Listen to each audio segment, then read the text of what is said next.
and 33% more pepperoni.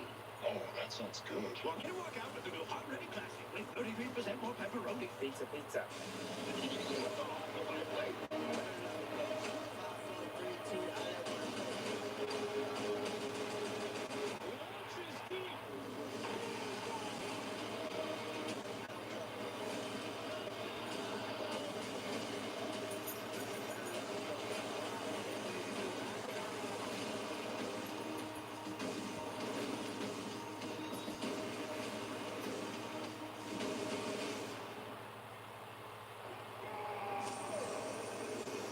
Las Vegas, the onstage capital of America.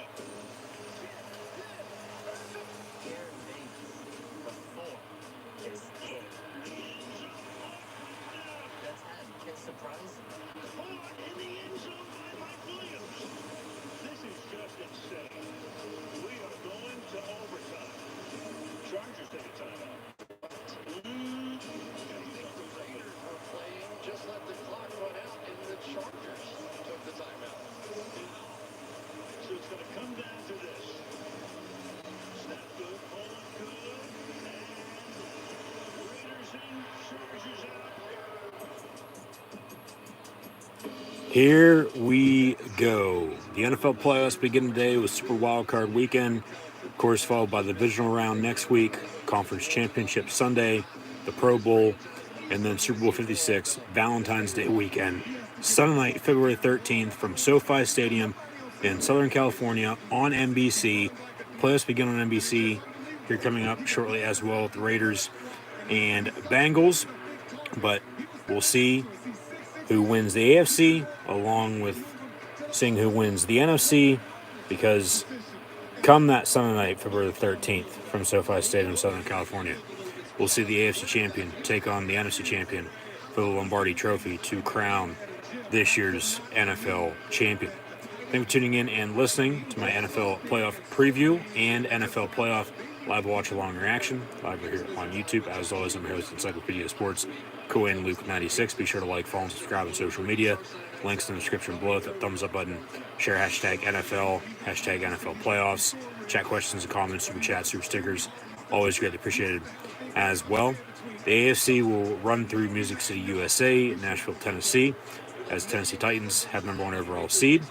They will have a first-round bye and home field advantage throughout the playoffs, where in the NFC, the Green Bay Packers once again will have home field advantage as number 1 overall seed once again this year. So the NFC will run through the frozen tundra of Lambeau Field. Your NFL playoff standings are as follows, with everyone, of course, that's still left standing, and better luck next year to everyone who did not make it this postseason. But the Chiefs are your 2 seed. They'll host the Steelers tomorrow night, who are your 7, sneaking in to the playoffs in the season finale last week during the first ever NFL Week 18 in NFL history, with the expanded regular season, largest season ever in NFL history, 18 weeks, 17 regular season games.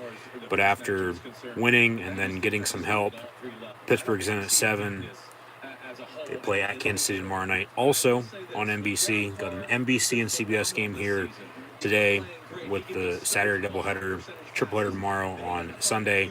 Fox, CBS, along with the Nickelodeon Slime game, and then NBC, and then the first ever Monday Night Football playoff matchup as well, which we'll get into in a little bit shortly.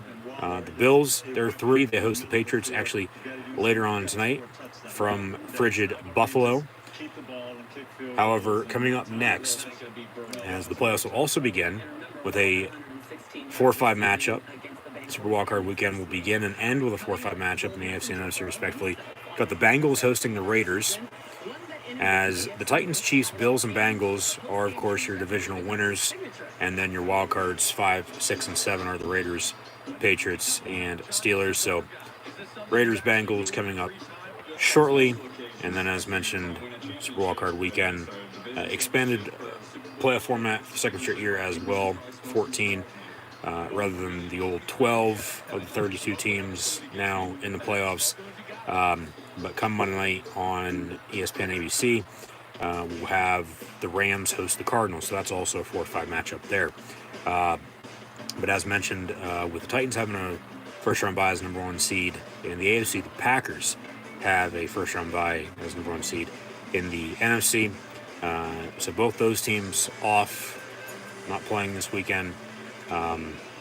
Normally, at least last year with the new format, we would have had a tripleheader today and then tripleheader tomorrow, but they moved the one game, of course, from today until Monday to space it out a little bit more, give us another day of football here mid-late January now. Hopefully everyone had a Merry Christmas, Happy New Year, and once again, thanks for tuning in and listening. But the Packers are 1 in the NFC. The defending Super Bowl champs, the Tampa Bay Buccaneers, are your 2. They'll host the 7 seed Philadelphia Eagles, both Pennsylvania teams, in as wild cards in the 7 spot, and we'll have to go on the road throughout the entirety of the playoffs. Dallas is 3. They'll host San Francisco tomorrow afternoon, and then, as mentioned, that 4-5 in the NFC is Rams Cardinals. So this playoff season right now in the NFL, it's arguably wide-ass open. There's a few teams that stand out that could potentially, do something, but, it's a whole new season, it's a whole new ball game. Everybody's back at 0-0 record-wise, and it's win or go home. 60 minutes, lay it all in line, and hopefully you come out on top with a win, and you move on. Survive and advance, as the dance has, in fact, arrived. But, yeah, Super Wildcard Weekend, kick off in about 20 minutes or so, coming pretty shortly on NBC. We'll have Raiders and Bengals with Mike Tirico and Drew Brees on the call. Catherine Tappan down in the field. Cincinnati is a 5.5-point favorite. And I might add as well here, before I forget, 5 of the 6 games this weekend are rematches from this past regular season. The lone one that's a non-rematch is tomorrow with San Francisco and Dallas. As mentioned, that game's going to be on CBS and Nickelodeon with the slime for the children, but we got a big boy football game coming up here shortly. Welcome to the jungle. We'll have a fun, hopefully good game with Silver and Black and Houday, as the Raiders, they're only making their second playoff appearance since January 2003. The Bengals haven't won a playoff game since January of 1991. So, long story short, something's got to give. Somebody's going to win. Somebody's going to lose this game. No ties in the playoff. If we get to overtime, we'll play until we have a winner. Nothing like last Sunday night, of course. But these two teams met the Sunday before Thanksgiving. Cincinnati won on the road from Sin City, Las Vegas, Nevada, 32-13. Both teams, though, since then, pretty consistent. Of course, Cincinnati won the AFC North.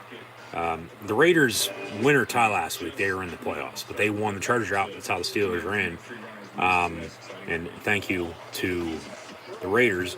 But, yeah, of course, the Raiders have been through a lot this year. You go back to the first month of the year. Of course, head coach John Gruden resigned, sort of as a scapegoat, in my opinion, for the league, for that email situation. That is still ongoing. Rich Bisaccia, though, the special teams coordinator, takes over in an interim basis, and he's 7-5 record-wise as the head coach of the Raiders this year. So he had a good start, sort of stumbled, midway through, but it's not how you start, it's how you finish. And the past month or so, the Raiders have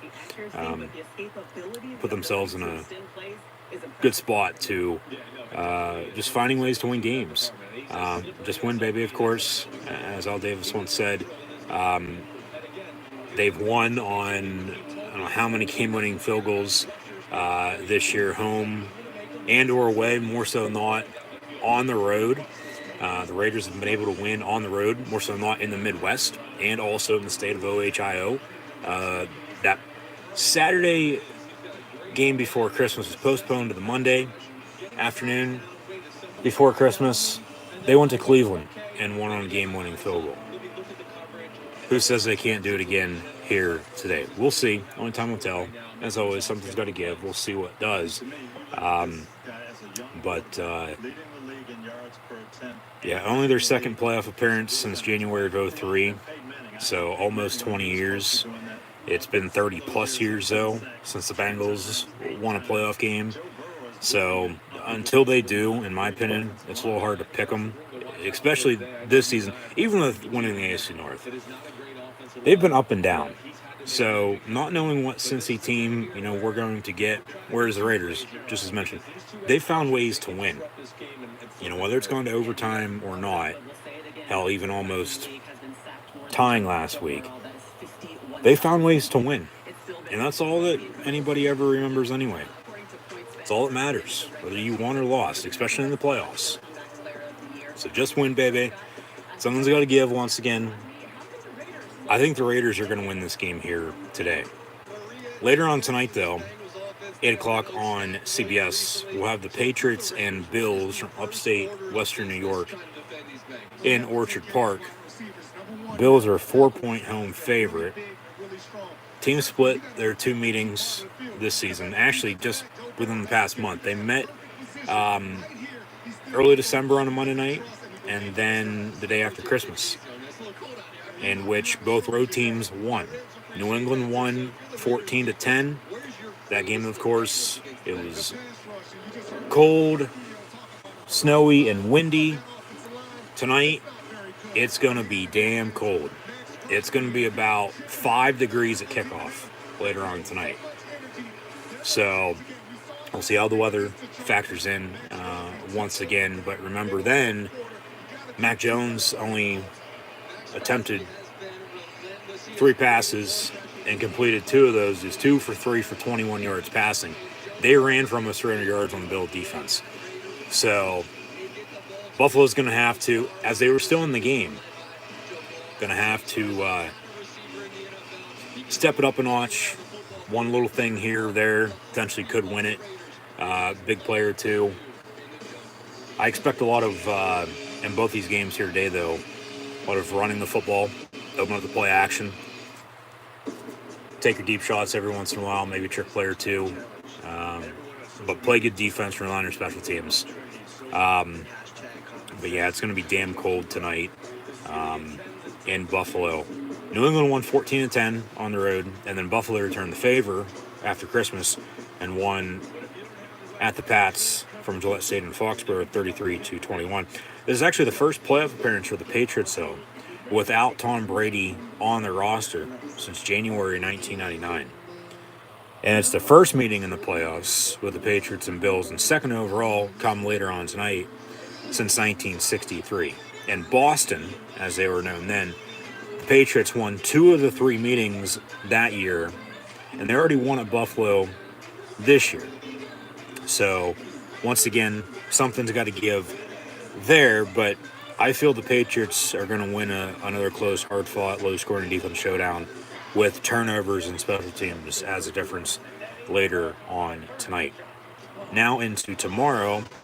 First game will be 1 o'clock on Fox. It'll be the Eagles and Buccaneers from Raymond James Stadium in Tampa, as the Buccaneers will look now to defend their Super Bowl crown. Another rematch. Buccaneers won at Philly mid-October on a Thursday night by 6, 28-22, after almost blowing it there late. However, since then, both teams arguably have looked completely different. Of course, Tampa's missing a lot of key players, but regardless of the situation, you play with who you have on the roster. Of course, that's why you signed them in the first place, especially if a situation like this were to come up. Philly has been one of the best rushing teams, with one of the best rushing attacks in the league. And even with getting blown out by Dallas last week, they rested, as Cincinnati did at Cleveland last Sunday as well, rested a lot of starters. They should be healthy and ready to go. But they are playing at the defending Super Bowl champs and Tom Brady. Yes, who they beat a few years ago in the Super Bowl when he was with the Patriots. But that was then. This is now. Now, right now, do I think Tampa Bay is going to repeat as Super Bowl champions? No. However, I do think they'll win this game, get to the divisional round, and then, fair game from there. Fair game, every week. About 5 minutes away from, not kickoff, but as pregame wraps up, full game coverage to begin. So we'll wrap up this here real quick, but we're also going to get into at some point in time today and or tomorrow, or hell, even on Monday night. I don't know if it's going to be in this stream, one later on tonight, or one of the few tomorrow, or even on Monday night. But we're going to get into, of course, what's ongoing right now around the league, in the sport as a whole, with the coaching carousel. Take a look at upcoming opponents for next year, what's on tap, and I'm sure throughout this playoff run we'll talk more about it then as well. But, of course, the Super Bowl is now less than a month away. Sunday night, February 13th, here we are, 55 years to the day of when Super Bowl I was played out in LA. So we'll have to begin that trek shortly to get back out to Southern California for that Hollywood ending to the year. But, what's on tap for the off season, then into the draft, of course. The first 20 picks are set with teams that did not make the playoffs. But playoff football, it's a whole new season. So we'll see what happens here. But back to where were we? The Eagles and Bucks, and then, as mentioned, doubleheader today, tripleheader tomorrow, Monday Night Football as well. With Philly and Tampa, I feel that game, the margin of victory is going to be a little bit larger than it was back mid-October, but Tampa's going to pull away late.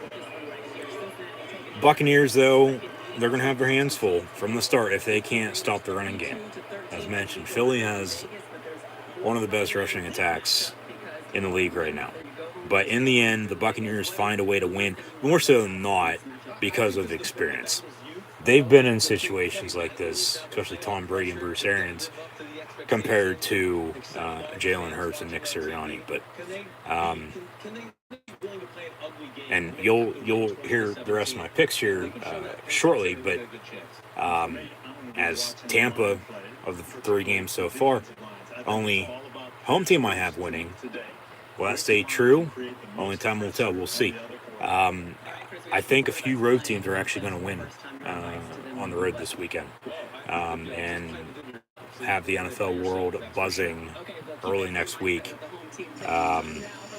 That, okay, what was the bigger upset? Why'd this team lose? So on and so forth. As they're actually going to go over game picks now. In the comments below, you have winning here between the Raiders and Bengals. You can also vote on today's question of the day poll on social media, Facebook and Twitter. Links in the description below. So, as mentioned, I have the Raiders. Cincinnati's about a 5.5 point favorite. But just win, baby. Just win. Tomorrow as well, 4:30 on CBS. Almost that time here today. Kick off momentarily. On CBS and Nickelodeon, second straight year with the Slime game. The only non-rematch. But, of course, 49ers and Cowboys have a lot of history against one another in the playoffs, as they both have 5 Super Bowl wins apiece. Cowboys haven't lost in wildcard rounds since Tony Romo fumbled on a Saturday night in Seattle back in 2006. Of course, fumbled the hold and then tried to make a play out of it. But even if they've won in the wildcard round, they haven't got past the divisional round since the 95 season, since they won Super Bowl 30. So if Dallas wins tomorrow, they're probably going to lose next week, long story short. I have them losing tomorrow, though. I think San Francisco is going to go on the road and pick up a big Road win, it's not an upset, but seeding wise, anybody that's seated lower than the higher seed, technically that's an upset in the playoffs. But the 49ers on the flip side, they have only won once, just one time on the road in the wild card round in the last 20 years. They've won at home in the wild card round, but not on the road. So the 49ers are arguably, I think, a lot like the Raiders. Their former neighbor in the Bay Area before, of course, the Raiders moved to Vegas. But the Raiders are the Raiders, regardless if they're in Oakland, LA, back in Oakland, or Vegas now. But just finding ways to win the game, when the game's on the line. Whereas the Cowboys, regardless of who they've played, whoever they're playing, sometimes, they're scoring 45 plus a game. Sometimes they're dragging their ass past the finish line, win or lose. So it's a little hard to pick Dallas, especially in the playoffs, when they're probably going to fucking blow it. So 49ers win tomorrow, and then tomorrow night on Sunday Night Football, we'll have Al Michaels, Chris Collinsworth, Michelle Tafoya on the call for NBC. So we'll start, and then the next last wildcard round game ended on NBC as well, but we'll officially start and end it with a 4-5 matchup. The Raiders, Bengals, and then Cardinals, Rams. But the Steelers will head to Arrowhead once again tomorrow night, take on the Kansas City Chiefs, who they lost to the day after Christmas, 36-10. Chiefs capitalized off of 3 turnovers, 17 points. In my opinion, it would have been a whole different ball game if Pittsburgh didn't turn the ball over, but they did, along with missing a field goal. They don't turn the ball over tomorrow, back to Christmas, which they can't turn the ball over tomorrow though either, or even miss another field goal by any means. But aerial shot in Cincy as the Bengals take the field. They haven't won a playoff game since January of 1991. The Raiders haven't won a playoff game since January of 2003. So once again, something's got to give. We're going to get a nice video package here for the NFL playoffs as we're about to kick off this postseason on the road to Super Bowl 56 with Tampa Bay trying to repeat. It all starts here. Raiders, Bengals. Once again, let me know in the comments below who you have winning. But back to the day after Christmas, if the Steelers don't turn the ball over and miss that field goal, it's 19-13 late rather than what it was. But in the end, they still don't play enough, good enough to win anyways. So it is what it is. But of course, once again, that was then, this is now. Anything can happen in the playoffs. Why the game's being played, not side on paper, side on the field. Anything can happen in the playoffs. We don't have a chance. Bullshit. Everyone has a chance. 2 teams, 60-minute game, 100%, and that's split 50-50. Everyone has a chance, hypothetically. That's once again why the game is being played. It's not decided on the same paper that says Pittsburgh doesn't have a chance, side on the field.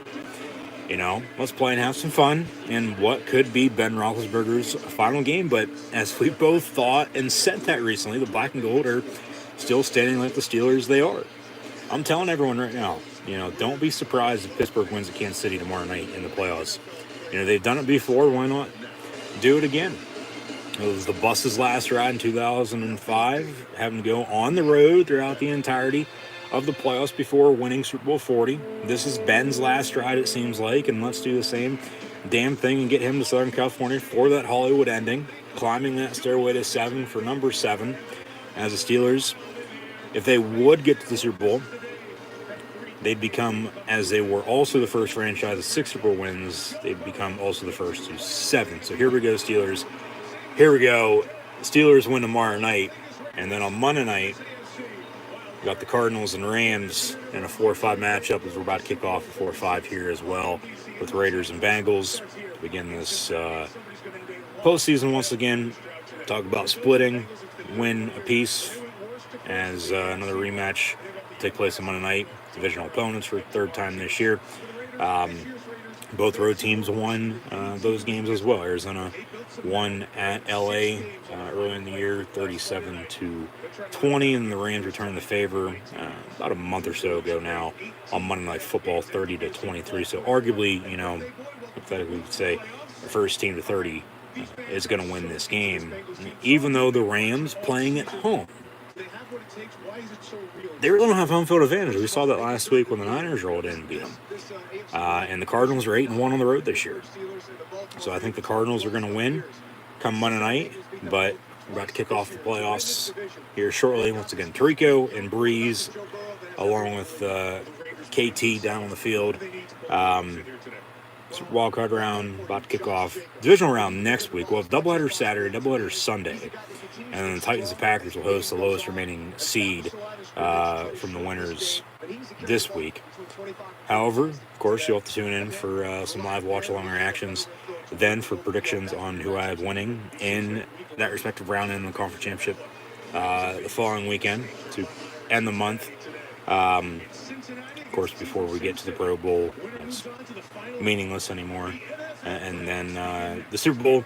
But my predictions coming out of the wild card round with the Steelers and Patriots, along with the Raiders, all winning on the road. Pittsburgh will then go to Tennessee. New England will go to Vegas.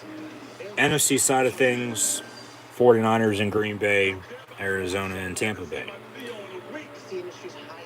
Winners, I would feel safe picking next week, and that just based off of, what I have right now. Will it happen? Probably not. Never know, though. Never say never, but never.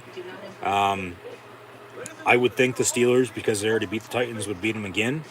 And then I'd pick the Raiders to beat the Pats. So then the Raiders would host the AFC Championship game against the Black and Gold, the team they helped into the playoffs with not tying last week and beating the Chargers in a game-winning field goal in overtime.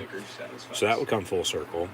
And then, an NFC Championship game rematch from last year with the Bucks and Packers from Lambeau. And then, once again, fair game Super Bowl. Give it your all and hope to come out on top. Pro Bowl is going to be February the 6th in Vegas, and then the Super Bowl is a week later. Both of those in between the ongoing Winter Olympics that are about to start here in a few short weeks. Also on NBC, but Super Bowl 56, LVI in Roman numerals, will be that Valentine's Day weekend, Sunday night, February 13th, in Los Angeles. Inglewood always up to no good. We'll have the AFC champion take on the NFC champion. We'll see who is facing one another. We'll get into potential matchups here in a second. But the halftime show is going to be bearing any, foreseen opt-outs or, how there was a discussion recently about the Super Bowl potentially being moved because of some protocols, but seems like everything's full speed ahead, so we'll get there when we get there. But yeah, Dr. Dre, Snoop Dogg, Eminem, Mary J. Blige, and Kendrick Lamar going to be your Super Bowl halftime show next month. And then matchup-wise, in all honesty, it's probably in no particular order, regardless of what I thought, what I've said. My predictions are my predictions. You let me know yours. It's either going to be the Titans-Packers, Titans-Bucks, the Chiefs-Packers, and a Super Bowl I rematch back in LA. 55 years to the day today, once again, from Super Bowl I, as we'll start the trek towards Super Bowl 56. Maybe, hell, even a Super Bowl 55 rematch from last year, the Chiefs and Buccaneers. Keep an eye on a few teams, though, not necessarily to play one another, but the Bills, Bengals, Cowboys, and Rams. Your 3 and 4 seeds in the AFC and NFC, respectively. Bills, Bengals, Cowboys, and Rams. If they can, potentially make a run, I wouldn't be shocked if they're in the Super Bowl, along with the Steelers. Throw that in there as well. As the last 2 times Super Bowl was in LA, course, the Rose Bowl in Pasadena, and now SoFi Stadium in Inglewood. Well, hell, those 4 teams aren't even in the playoffs this year. So third time's a charm. You'd have to go the whole way back to the end of the 79 season, January of 80. Super Bowl 14, it was Steelers-Rams, as LA will also look to do what Tampa did last year, and that's win the Super Bowl in their own home stadium. Why not an all Pennsylvania Super Bowl? Steelers-Eagles. Why not a potential 17th rematch in the Super Bowl out of the 49 different combinations and or possibilities with these 14 teams that are still playing?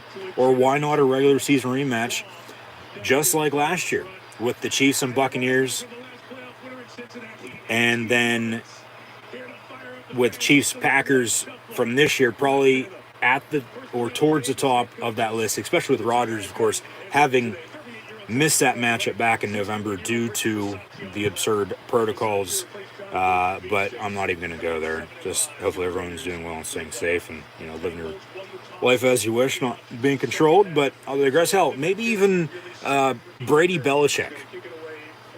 Bucks, Pats. So, welcome to the jungle. We got a fun game here today to kick off the NFL playoffs. Bengals on to kick off, so the Raiders back deep to receive. They'll get it. And we're underway. And we'll have a touchback. It'll be 1st and 10 for those Raiders from the 25-yard line. All starts up front and get able to run the football. Run the damn ball, open up play action, play good defense, rely on your special teams. Darren Waller is back as well. Really didn't do a lot last week, but they'll work him in, I would think, here early and often today. But once again, thanks for tuning in and listening. 1st and 10 from the 25. Jacobs on the give. He gets about 4.5, 5 yards to the 30. Be second down and medium. But as mentioned at the start, this NFL playoff season is honestly wide open. Anyone could win on any given day. So we'll see who gets the promised land. Let me know in the comments below who you have winning during these NFL playoffs in all 3 rounds and advancing to the Super Bowl and hoisting that Lombardi trophy high in the air to be champions of the 2021-2022 NFL season. Another run to Josh Jacobs and 2-8. Gets about 2.5, 3, so they'll have a 3rd and short, almost a minute or so in here this afternoon. But, it all starts up front. You got to be able to run the football. Josh Jacobs and Joe Mixon, look for them to have big games today. But then Derek Carr and Joe Burrow, airing it out. Just keep it simple. Take what the defense gives you. 3rd and 2 from the 33. Waller going to motion out by himself near side. And Carr, it is caught at midfield by Zay Jones. And 1st and 10 for the Raiders. So they're going to keep the drive alive here early, and they move the sticks. First pass with a few runs by Jacobs. Jalen Richard was in pass block. And Carr found Zay Jones open at midfield and hit him. And 1st and 10 Raiders. And Waller once again out by his lonesome near side. Carr, other side though, complete to Hunter Renfrow for about 5 yards. He's second down and medium. As once again with the Raiders this year, everything they've gone through on and or off the field, from John Gruden to Henry Ruggs to their former head coach, the late great John Madden, passing away right after Christmas. The Raiders are in, so just win, baby. They've been playing some damn good football as of late, and once again, 2nd and 4, handoff Jacobs. I think the Raiders have what it takes to go on the road here today and beat the Bengals. Especially with Cincinnati, yeah, there's been some consistency, but not as much as you'd like to see. Been more up and down compared to the Raiders. And, someone's got to give with winning in the playoffs. But it's been longer for the Bengals compared to the Raiders, so it's a little hard to pick them. It is. 3rd and 2 from the 42. And I think the Raiders are going to win this game. I do. See if they can potentially get a first down here. Play clock winding down. They barely get it off. And Carr stepping up. They do get a first down. It's caught by Darren Waller. Almost dropped it. But, yeah, they get in field goal range now for Daniel Carlson. And this drive, bearing any unforeseen stallment now, they're probably going to get on the board with an early 3. A simple crosser. Hell, he had a few men open. And he had all day to throw, too. Cincinnati in the pass rush, nowhere to be found. So 1st and 10, Raiders from the 35.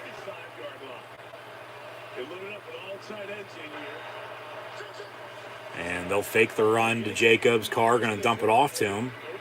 And then Jacobs gets about 9.5, going to be just short of a first down marker. It looks like it'll be 2nd in inches.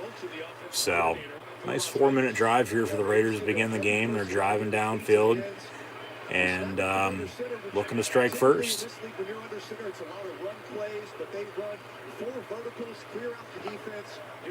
I'd keep running Jacobs, I would. And they just worked him into the screen game. These teams are going to be very similar. That's a false start. Yeah, there's late penalty. Waller moved to be a false start in 8-3. 5-yard penalty, 2nd down and 6.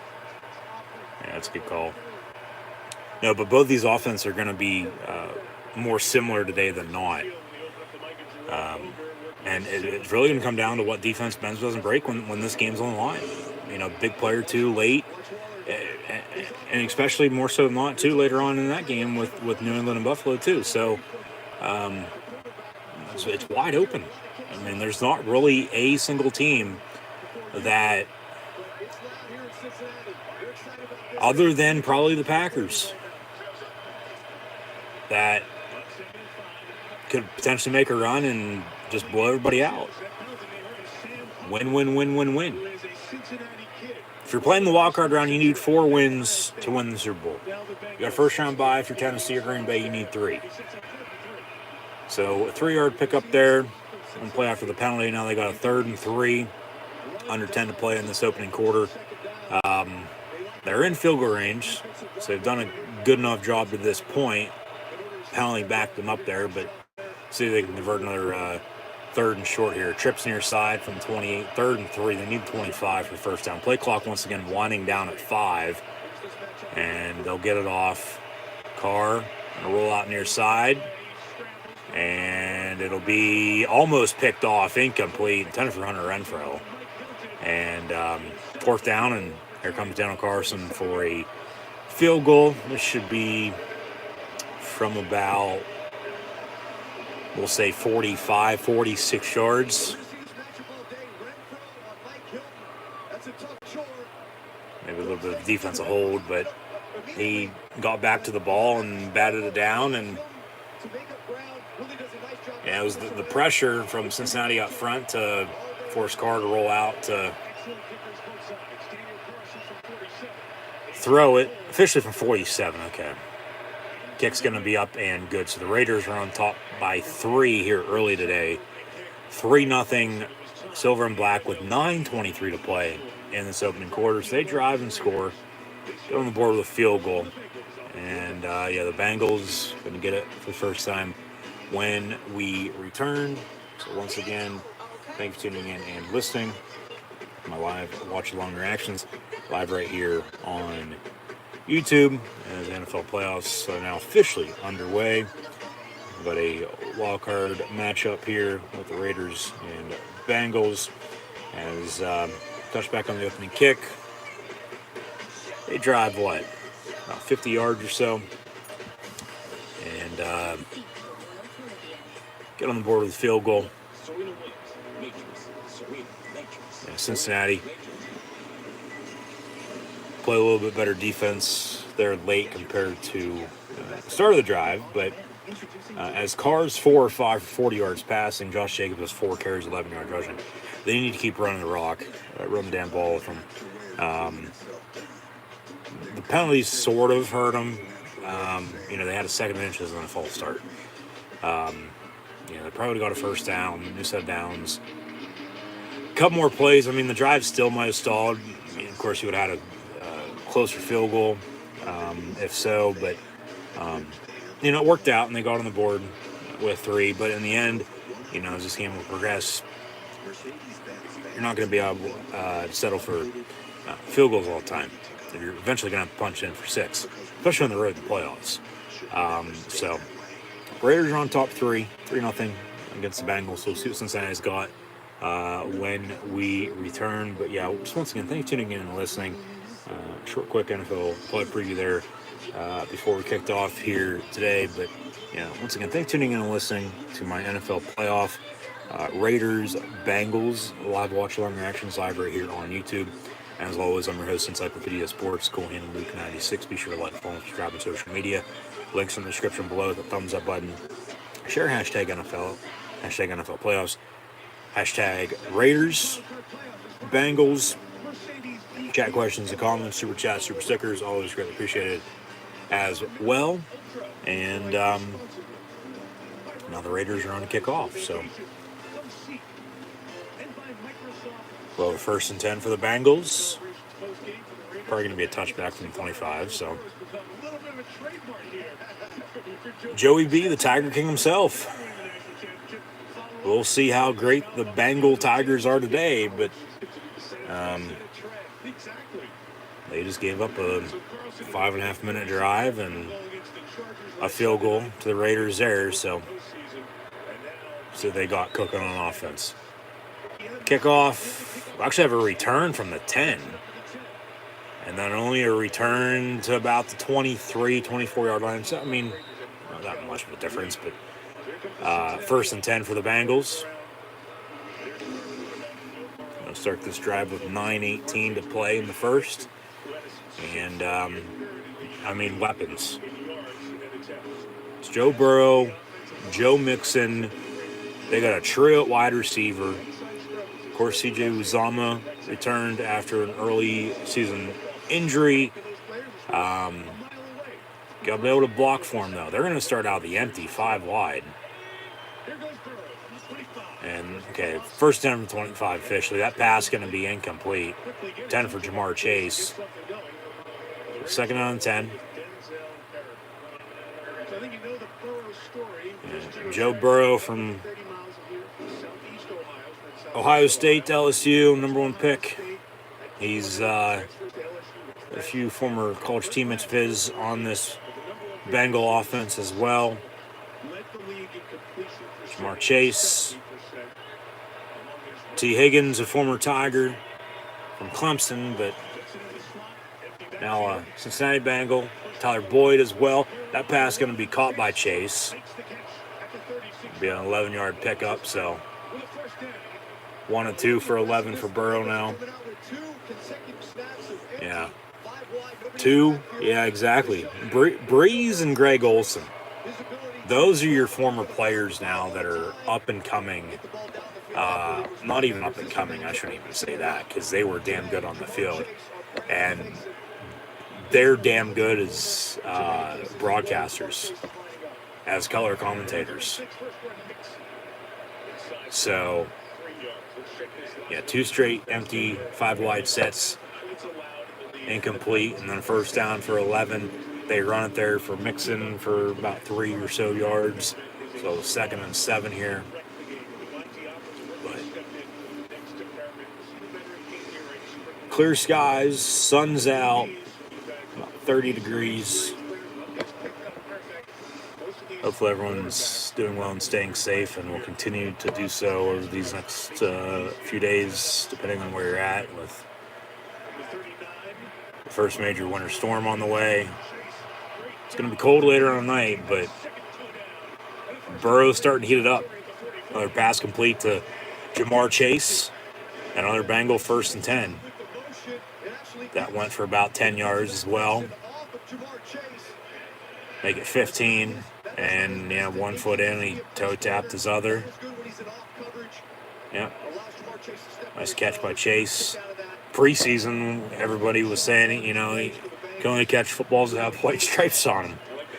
But that was the preseason. Here we're around the playoffs, and the Bengals as division winners have a 1st and 10 from the 44. They're going to run a toss near side. Good block, and he'll be brought down after 4, maybe 5-yard gain there to 40. He's 2nd down and about 6 here for Cincinnati with 7:07 and counting to play in this opening quarter. Cincinnati going to just try to tie it up. Hell, if not, take the lead. They'll have home field here today, so I would expect the crowd at some point in time to get more into it. Still early, still a lot of football left, no doubt about it, but 2nd and 6 from the 40, Burrow out of the gun, looking near side. It'll be caught once again. Jamar Chase, his favorite go-to target, is number 1, the rookie out of LSU, and Jamar Chase. Yeah, he opted out last week. Him and Justin Jefferson. I mean, hell, you go back to that 2019 national championship team at LSU. I mean, man, good God, all the playmakers they had. Burrow, Clyde Edwards-Helaire, of course, Justin Jefferson, Jamar Chase, a few others on offense and defense. So, like,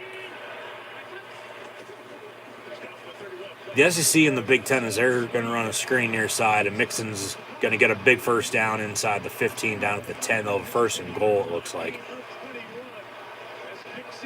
Yeah, what I say a little bit ago. Run the ball with 2-8, both teams, and then work the screen game into it as well. Of course, speaking of Josh Jacobs and Joe Mixon. Yeah, that was a screen the whole way. Surprised they didn't throw a flag for potential legal man downfield. But, yeah, good block. All starts up front. Give out a block to run. You don't have a line, you're done for. Go to block to run, open up the pass. Run to pass, pass to run. Burrow looking to throw. 1st and goal from the 10 in the end zone, and then dropped right at the goal line by T. Higgins, incomplete. And the thing is with Cincinnati, they're young, you know. Burrow's 2nd-year guy. Mixon's been in the league a few years. You know, but at receiver, and Tyler Boyd's been in the league a few years too, out of Pitt. But, you know, Chase and Higgins and Uzama's a good, reliable check down guy in a situation like this. Maybe on 2nd goal from the 10, they go to 87 here. He's going to be in motion. They'll run a toss actually with Mixon, so he's going to be a downfield blocker, and he'll get about 3 to the 6.5, 7. So it'll be 3rd and goal for Cincinnati here with 5:05 and counting to play in this opening quarter. See if the Raider defense can hold, force a kick, tie the game up, get up the lead. Maybe a little bit of a hold there, yeah. But it's going to be a dogfight here today. Both the games, 3 tomorrow, Monday night. It's win or go home. You know, you don't want to lose in the playoffs because you're on next year. You play to win the game. And the Raiders did just that last week. Whether they said they're going to tie it or not. Pass in the end zone, caught, touchdown Cincinnati, and then dropped. And C.J. Uzama. What I just say, 2 plays ago, maybe to go to 87, C.J. Uzama, situation like this. They say touchdown. He had control and possession for a catch and a touchdown before he dropped it off the hit. So no incomplete. I mean, all scoring plays reviewed. They'll take a look at it. That's a catch, not a touchdown. So from 7 yards out, Burrow finds C.J. Uzama for 6. Upcoming extra point to make it a 7-3 lead. And Joe Kidd drives Cincy down the field, and the Bengals take the lead 7-3 on top of the Raiders with 4:31 to play in this opening quarter. As the NFL playoffs are underway, both teams to begin the game here today drive and get an early score. Cincy taking the lead, though, with a touchdown compared to the Raider field goal. They lead at 7-3, and we'll get back to it here shortly. Burrow 5 of 7, 65 yards passing and a touchdown. Most of that was to Jamar Chase. Big screen pickup to Mixon though as well. and then a touchdown from 7 yards out to Zama. So you have Burrows, 5 of 7, 65 yards passing, and a touchdown. Mixon also has 3 carries, 10 yards on the ground, along with that 1 catch for 21 yards receiving. Jamar Chase, 3 catches, 37 yards. And then, once again, C.J. Uzomah with the touchdown catch there from 7 yards out. So, Raiders with a field goal, Bengals with a touchdown. 7-3 your score, 4.5 to play in the first quarter here. So, once again, thanks for tuning in and listening. Be sure to like, follow, and subscribe on social media. Link in the description below. Coming to halftime, we'll have first half stats and scores. Sort of preview what's to come, even though we've already done that. Can't really recap anything because this is the one on the game on right now. And from now until the Super Bowl, of course, we have a winner. But yeah, we'll have first half stats and scores coming up the half. And then, as mentioned earlier too, we'll talk about the coaching carousel and take a look, of course, what's ahead in the playoffs, but more so than not, at some point in time in this playoff run, in the offseason, in the next year. One thing at a time, and it starts with this game here today. One play, one drive, one game at a time.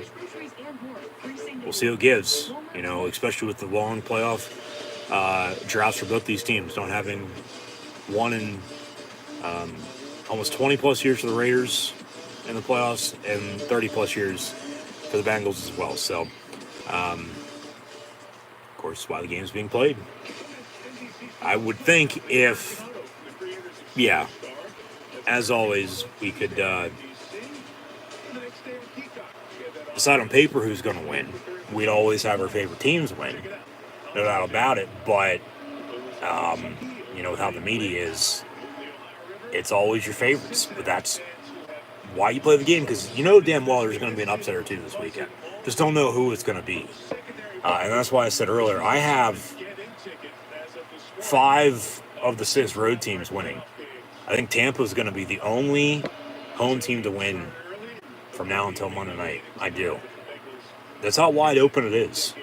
It's one thing here, one thing there that arguably could change the game. Necessarily split second, but, one thing at a time. Do your job. And eventually, trickle-down effect, it'll all work itself out. So, take care of business. You'll be all right. 1st and 10 for the Raiders from the 25. Now you can hear the crowd a little bit louder, of course, with the Bengals on top by 4 here, 7-3. I'm running the ball. They fake it to Jacobs. Carr going to look to throw. And he has him into the 38, and that's Zay Jones. 1st and 10 after a 13-yard pickup. So move the sticks.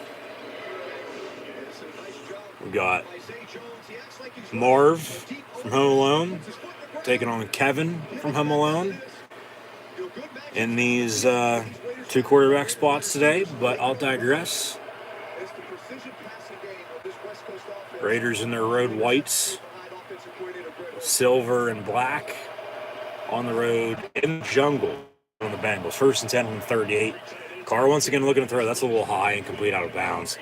Intended for Brian Edwards, who, along with Zay Jones, they've had to step up alongside Hunter Renfrow, of course, after the Henry Ruggs situation early November, right around the trade deadline.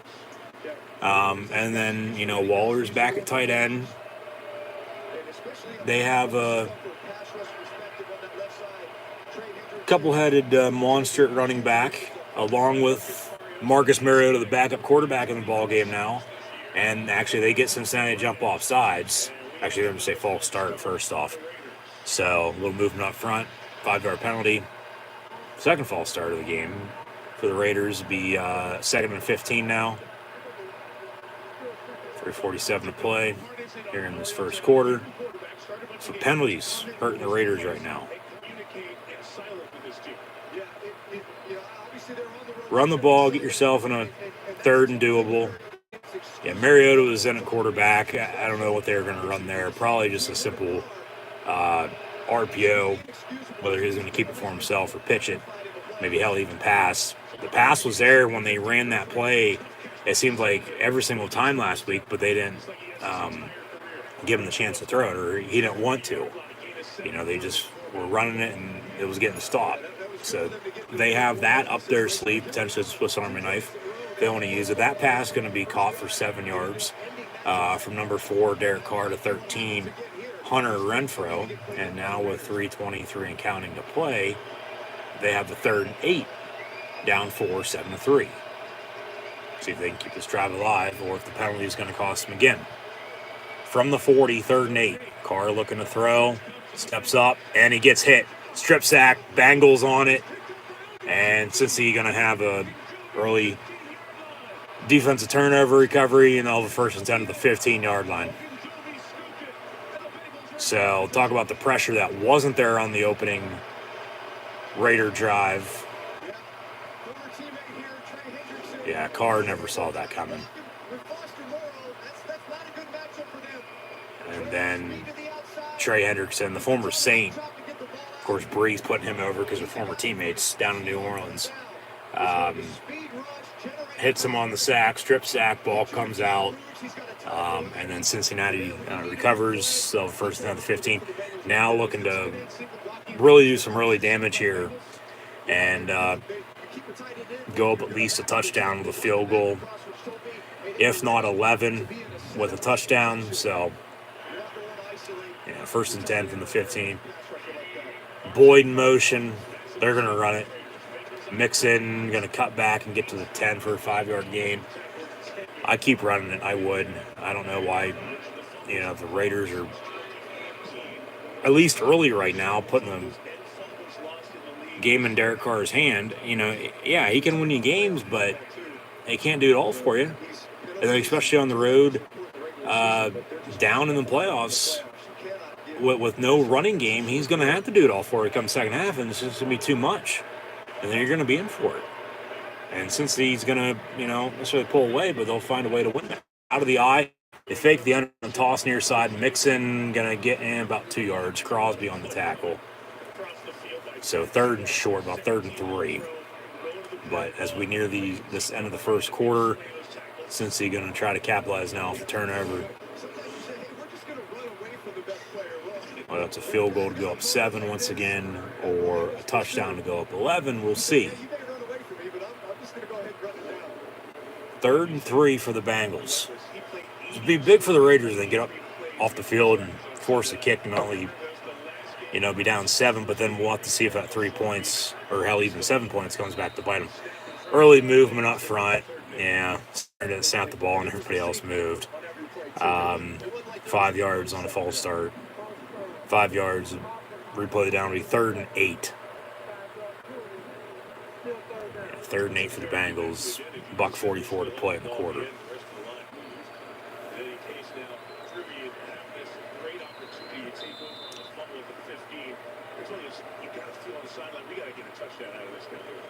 Have to, but if you're not, doing what you need to do, and they stop you on defense, more power, more credit to them. See if the Raiders' defense can get off the field here. And Burrow looking to throw, comes back near side, and then rolls out and just throws it away incomplete, so they will have to settle for 3. Good coverage by the Raiders. And now here comes the rookie kicker out of Florida for his first field goal of the afternoon. McPherson, as Carlson's kicked a few game winners this year, so is he. So the fumble, even better for the Raiders. Hope for a miss here. But,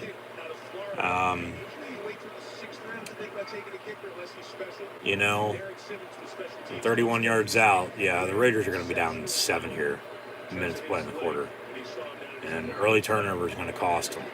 Kicks up and good. 10-3 Bengals. 10-3 Cincy. Yeah. 1 turnover to 3 points. And now they trail by 7. And Cincinnati scored 10 unanswered. So, 10-3. Win or go home. It's playoff time, folks. Playoffs? Kidding me? Playoffs? 10-3 Bengals. Minute 15 to play in the quarter. We'll see what the Raiders can do when we return once again. Starts up front. Got to block better. Got to run the ball. Carr can't do it all for you. The Bengals, since that opening drive once again, they started to get to him there late. Force some pressure. And the strip sack resulted in a field goal when it probably should have been a touchdown for the Bengals. But 3 points, 3 points. You take it. So, 10-3 your score. Got to get Darren Waller more involved. I get he's coming back from injury, but you got to get him more involved. He does have a catch for 8 yards already here today. Only had 2 for about 20 though last week, his first game back. Get him more involved. Deep shot here and there maybe. And when Mariota's in, when you run him, whatever package you want to call it, don't run it all the damn time because defense knows exactly what's coming. They're going to stop you. So Chargers did to him last week. As mentioned, when the pass was there, I don't know how many times had men open and they didn't throw it. They could have easily won that game. And, as stressful as it was for myself being a Steeler fan on Sunday night and for all Steeler Nation and the whole city of Pittsburgh, they had a 2-touchdown lead, and they almost blew it, but they found a way to win, just win, baby, and they won, so that's why they're here today. Hell, they would have been in win or tie anyway. But they're in with the win. The Chargers are out with the loss as the Steelers are in once again. But, yeah, let Mariota throw if you're going to, work him into the ball game. Carr's going to have to make some plays, though, too, no doubt about it. But it starts up front. You got to be able to run the damn football. I get, neither team right now, it really doesn't have one because it's still early. Still a lot of football left. But even with getting Mixon involved in the Bengal offense, remember that kick's going to go out of bounds. Don't pick it up. Let it fucking roll. What the fuck are you doing, dumbass? Jesus Christ, that's a 32, 33-yard differential. Oh, my God. Let that roll out of bounds as a penalty. You got a first instead of the 35. And now you pick it up and step out of bounds at the 2-yard line. First and 10, Raiders at 2. Oh, my God. And if it still would have rolled, if it rolled out of bounds as a penalty, rolled in the end zone to touchback, don't touch it. What the hell are you doing? Penalties, turnovers, and stupidness are costing the Raiders right now. First and 10 from the 2. Now they got the length of the field to go. Now you got to really find a running game. Jesus Christ. Play clock winding down. And they'll hand off Jacobs, and he'll get about 2 to the 4. Deshaun Jackson could be a difference maker today. But, at receiver, it's been Renfro, it's been Edwards, and it's been Zay Jones. You still got Deshaun Jackson, though, who they signed after the Ruggs incident, after he was cut by the Rams. He's made a few big plays for him. But even Foster Moreau at tight end, run the ball and work your tight ends into it. Now I got a late whistle. Looks like another false start by the Raiders. So this will be half the distance. And they're going to have a second down and long back at the 2-yard line. Jesus Christ. Yeah. It'll be second and 12 from the 2. Just not a good start for the Raiders right now.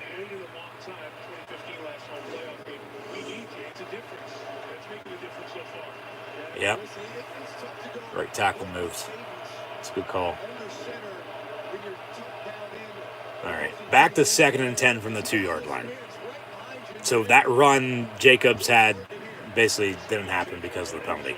That's going to be dumped off to Darren Waller. He's a former AFC North player, played for the Ravens, was on the practice squad, and then the Raiders signed him, and the rest since has really been history. They'll have a third and about medium to begin the second quarter as we hit the end of the first. Bengals up 10-3 on the Raiders after scoring 10 unanswered. Raiders drove and kicked the field goal. Penalty cost them there. Cincy with 10 unanswered, they lead at 10-3. They capitalized off of a fumble with a field goal. So that's why it, rather than 7-3 as it was after that Burrow touchdown to Zama. See, they're running the ball and working the tight ends into it. And their number one receiver as well, Jamar Chase. 10-3, capitalized off the field goal. And then that kickoff, just stupid. Like, what the hell are you doing? Let it roll out of bounds. Let it roll in the end zone for a touchback. I mean, it was right there. It wasn't a coffin corner kickoff by any means. It just rolled and had a bad bounce, but I don't know why you decided to pick it up. Because it rolls out of bounds, it's a penalty. You got a 1st and 10 at 35, 40-yard line, excuse me. Or a 1st and 10 at the 25 with a touchback. But no, you got a 1st and 10 at the 2, and then you get a 2-yard run, another penalty, and then with that being half the distance, you get a few yards there. So yeah, penalties, turnovers, and stupidness are costing the Raiders right now. And, Cincy on offense, not necessarily making it look easy, but they've been able to, drive the football. I get, the last drive they had, very, very good starting field position, inside the red zone already, 1st and 15, in which they probably should have, scored a touchdown, but had self for 3. Credit the Raider defense there, but still, whether they drove 75 or 15, they have 10 points compared to the Raiders' 3. The penalties and the turnovers have cost the Raiders here early. I'm not saying necessarily, we're tied at 0 or tied at 3 or hell, potentially tied at 10 here before too long, or if the Bengals start to pull away, maybe we'll see. We're here for a reason, but just stupidness. Like, you especially on the road in the playoffs, you can't have how many false start penalties as it's been already, along with turn the ball over and expect to have a chance to win. Now they got a 3rd and 4. They'll switch ends. So Raiders, the second quarter, right to left across the television screen, ready on audio dial. Bengals, of course, vice versa now.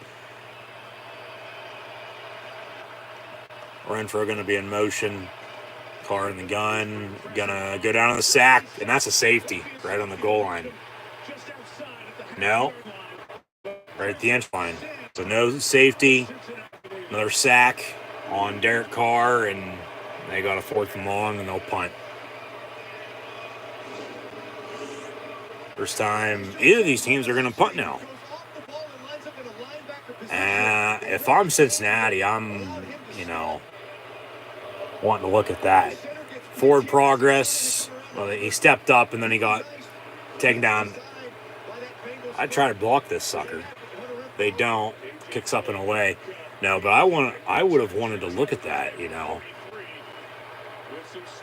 I mean, what? An inch difference to safety compared to what it was. You're probably going to lose it. And you're going to get good starting field position now after the punt. So, keep your challenges, keep your timeouts. You got a 7-point lead, but you just never know if that, 3-point field goal for the Bengals capitalizing off the Raider fumble or 2 off of a safety there is going to come back and potentially be the difference when the game's on the line and, said and done when we had a final score. So, yeah. Just as Cincy beat up on the Raiders 32-13 back right before Thanksgiving, they're doing the same here early at home now, I might add as well, as they did that already on the road. Why can't they do it at home now? That's another thing to keep in mind. Derek Carr just going to have to step up and What's in your wallet? put the team on his back right now. I mean, they found ways to win games late this season on the road once again. With him doing just that, driving downfield to get in. It's like good field goal range for Carlson, but there's been, I don't know how many game-winning field goals for him this year. So it just, move the ball, move the sticks. Just keep it simple. Take what defense gives you. And, just they, I mean, that was, no doubt about it, their worst starting field position. We all need help. They don't even really need good starting field position, but they do. Because the opening drive, they went 75 just as the Bengals did, and, got on the board. Field goal compared to a touchdown, but field goal still 3 points. So they're lucky to have the 3, arguably, to be honest with you, because, if they don't, they're of course getting shut out, and it's not looking good. With that, I mean, hell, as it is now anyway, but still, the strip sack, it starts up front. They can't really block them now, it seems like. They're sacked there, almost a safety. Got to find a running game. If you find a running game, it's going to take pressure off of Derek Carr, who earlier today there was a report out about him that it's going to depend on who the Raiders hire as a full-time head coach after this year. I think Rich Bisaccia should keep the job for what he's done as the interim this year. 1st and 10 Bengals from the 45, 5-yard run to the 40 for Mixon. 2nd and 5 here as we begin the second quarter. And I feel if Bisaccia stays on, Derek Carr is going to stay as quarterback. But remember, he's able to move on after this year if he wishes. And with report, there were a few teams that I guess he would be interested in. I don't know how true it is. Take it for what it's worth. But they named the Texans, who his brother had played for. The Saints, who are going to need a quarterback next year.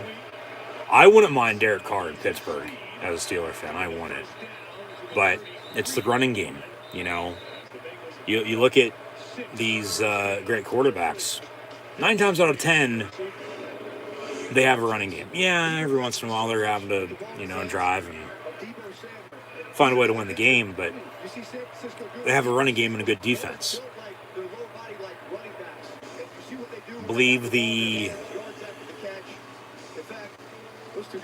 Giants were another team, if I'm not mistaken, on that list, along with the Broncos, maybe, which I don't know why he'd go to Denver. I think Derek Carr is going to be a Raider for quite a while, to be honest with you, though. They run an end around, get a first down, dump it off on the screen here to Mixon. He gets nowhere, so they'll have a second down and long. So 10-3 Bengals. It's one of those things with Jamar Chase that you don't see just from watching him on TV, but he's got a lower half that's built like a running back. In fact, some of the coaches from LSU said that had he wanted to play running back at LSU, he would have been the best running back. It says a lot based on what his production was at the wide receiver position, but it also shows the flexibility you can have with a guy like that. Loss of a yard on the play, actually. 2nd and 11 from the 34. Burrow near side. Maybe a little bit of push off by Chase. But he comes back for it and comes down with it and gets a big catch for a Bengal 1st and goal. See a replay here. Probably missed call by the ref. I mean, he literally...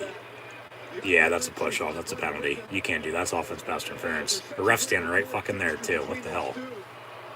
That's a penalty. That's a missed call. That's the thing with penalties. It's a penalty call. Don't let them play. They're letting them play, but that's a penalty. That's clear as day. You can't let that slide. That's just unacceptable. That's pathetic by the Zebra.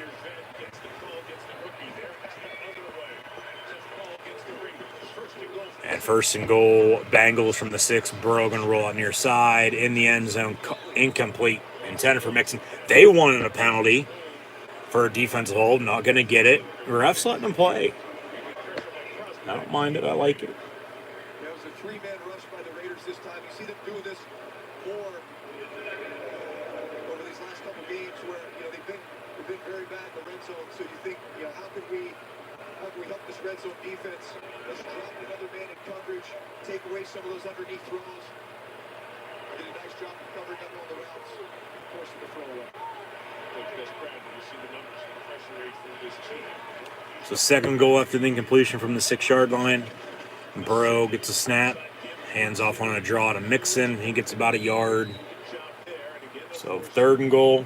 Big third downs, it's often said here comes a big third down. Every play in a playoffs game is big, right? But the momentum is so with Cincinnati right now. Raiders really need to try to hold them to a field goal again. This is where games are won and lost in the playoffs. Your ability to get down inside the 10, inside the 5, and convert that into a touchdown versus a field goal. These are the difference makers. The Colts were the other team for Derek Carr. Now I look this up. They have Carson Wentz, but right now, pump fake by Burrow. He's going to go down the sack, back to the 13. A little awkward landing for him there, but he's all right. Fourth and goal, and they'll have to kick another field goal. So the Raiders, okay, they're forcing kicks or making Cincinnati settle for 3, which is a good sign. Because if they can get back into it, a little bit later on, rather than being down, 14, 21 points, it'll be 10 with a make, but, those field goals arguably could be touchdowns, but they're field goals. So Cincy has to do a better job of, rather than settling for 3, got to punch it in for 6. So another 30-yard field goal. And kick's going to be up and good. So the Bengals lead the Raiders now with 10:20 to play in the half, 13-3. But we'll see what happens here today. And, of course, with the future of NFL players in general. Fortunately, not quarterbacks, because you got to have a quarterback in order to win. You don't have a quarterback, you're not winning. You're not in the playoffs. Just there's a few perfect examples for that, which I won't get into. But there are a few teams listed earlier report today that Carr. It's going to be tied to who they hire as a head coach. If he's going to stick with it and stay with the Raiders or wind up elsewhere next year. So we'll see, of course, what his future holds. But, of course, it starts today. It starts right now. You're in a hole. You're down 10. Nobody's really playing good for you. The only good thing going is that you have a field goal. And then after a fumble, the Bengals have a field goal, which could have been a touchdown, probably should have been a touchdown. And then it all started to continue this here with the kick that should have went out of bounds for a penalty, or hell, even in the end zone for a touchback. But they decided to pick it up and step out of bounds at the 2-yard line. Potential safety, they punted. Good field position for the Bengals out past midfield. And then they also have to settle for 3. So the Raiders are lucky to have their 3 points and also lucky to have forced the Bengals to, on top of their early touchdown, to take the lead at 7-3, those 2 field goals as well, to keep it a 10-point deficit. Because if those 2 field goals are 2 touchdowns, you're down, almost 20 points right now. So we'll see what happens here, see what it gives, see what the Raiders can do. But, 2 sacks there by the Bengal defense. Carr's 7-9, 66 yards passing. Jacobs 5-13. I think it starts with him. You got to be able to run the football. Work him into the screen game. That's exactly what Cincinnati is doing. Back to what I said earlier. Both these offenses are more similar than not. Mixon has 7 carries, 24 yards rushing, and then also now 2 catches, 20 yards receiving. So the penalty or penalties, the false starts, return from about the 3-yard line, and special teams stepping up. They get a return out to the 40-yard line. All right, now you got to capitalize off this. Get yourself some breathing room. It's a good start. Get back in it. Roll the dice. Let's go.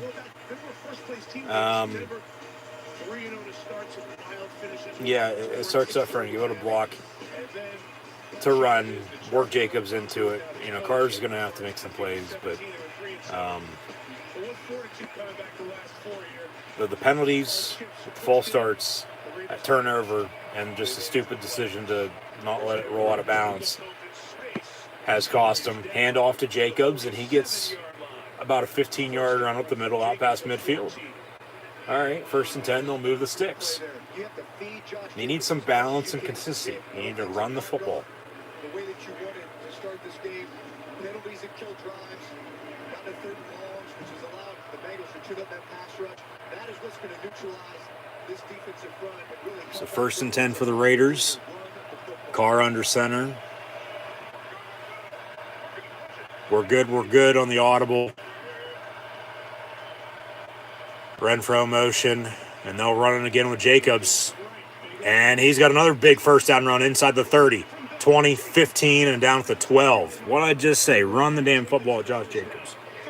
2 big runs, and they got a 1st and 10 inside the red zone. 15 yards and a 30-plus yard run on back-to-back plays. They're knocking on the door. They're right there. Still at least a lot of football left. This game's not by any means just yet. Raiders, yeah. 2 holes. He hit them both and off to the races, and then Hilton on the tackle from behind. 1st and 10 from the 12. Darren Waller, Foster no. Running again, though, as well, yes. Josh Jacobs for another 2.5, 3-yard run up the middle. 2nd down.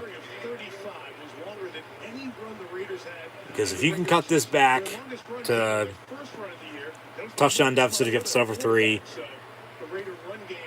3-point lead for him if you score, of course. You might get the ball back before halftime. I would think you would. Just make sure they don't, do a lot either, because the Bengals are going to get the ball to begin the second half. 2nd and 8 from the 10. Carr stepping up. Get rid of it. And nice pass. Had more and he put it really only where he could come down with it, and he couldn't. Incomplete. Just good coverage. So now the 3rd and 8. He probably should have stepped up and tucked it and run, but good decision to let it rip there. He had him. Good play, good throw. It was incomplete. 3rd and 8. And keep in mind, this is Derek Carr's first ever playoff game. Because last time the Raiders won the playoffs 6 years ago, he was hurt. And it was Connor Cook who was a starter, and they lost to the Texans. 3rd down and 8. Carr complete and dropped in your side. Deshaun Jackson hit him right in the hands, and he dropped it. Incomplete. 4th down, now they're going to settle for 3. Here comes the field goal once again by Darren Carlson. So a good drive, 2 big runs.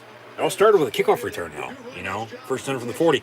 They need good starting field position is what they need, 25, 30, 40-yard line. Nothing back of the 2. And that should have never happened to begin with. Come on, DJ, you got to catch that. Yeah, exactly. And now Carlson from, 28 yards out. Kick up. And good, so they cut it back to 7.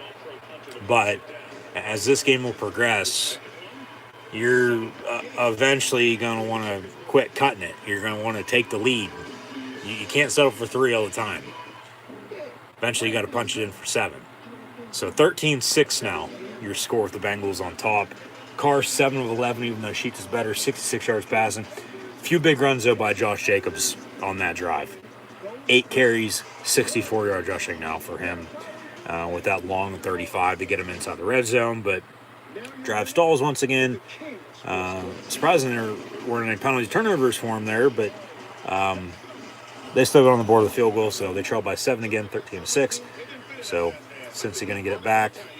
Burrow is also 7-11, even though she's better, 92 yards passing and a touchdown. They're going to have to work Mixon more into the workload now. Once again, these offenses are more similar than they are not.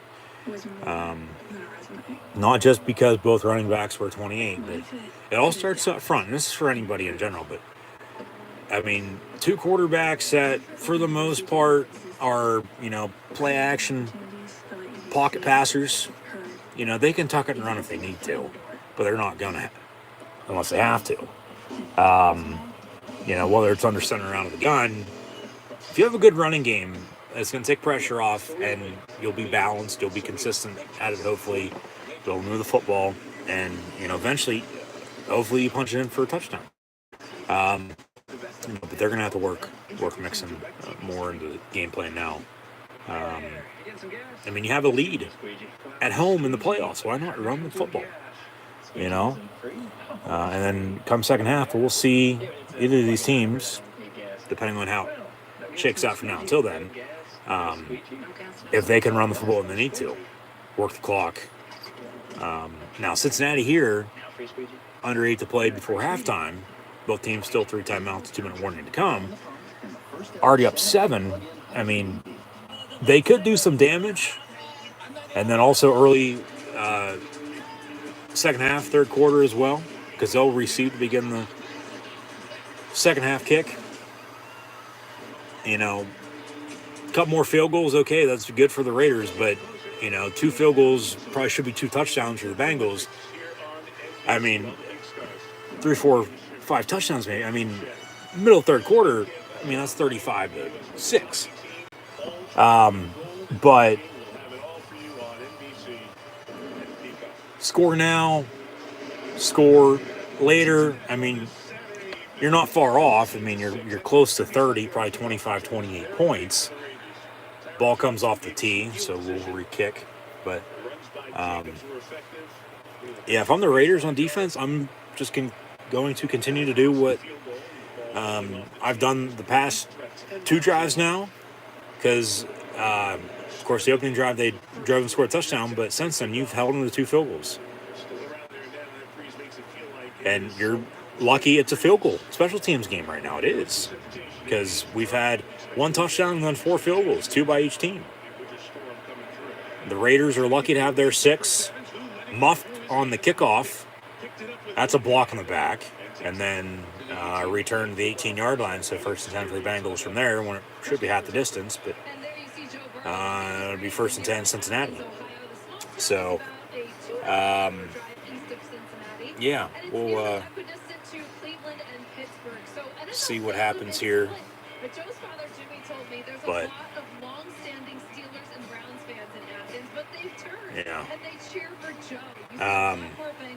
whatchamacallit.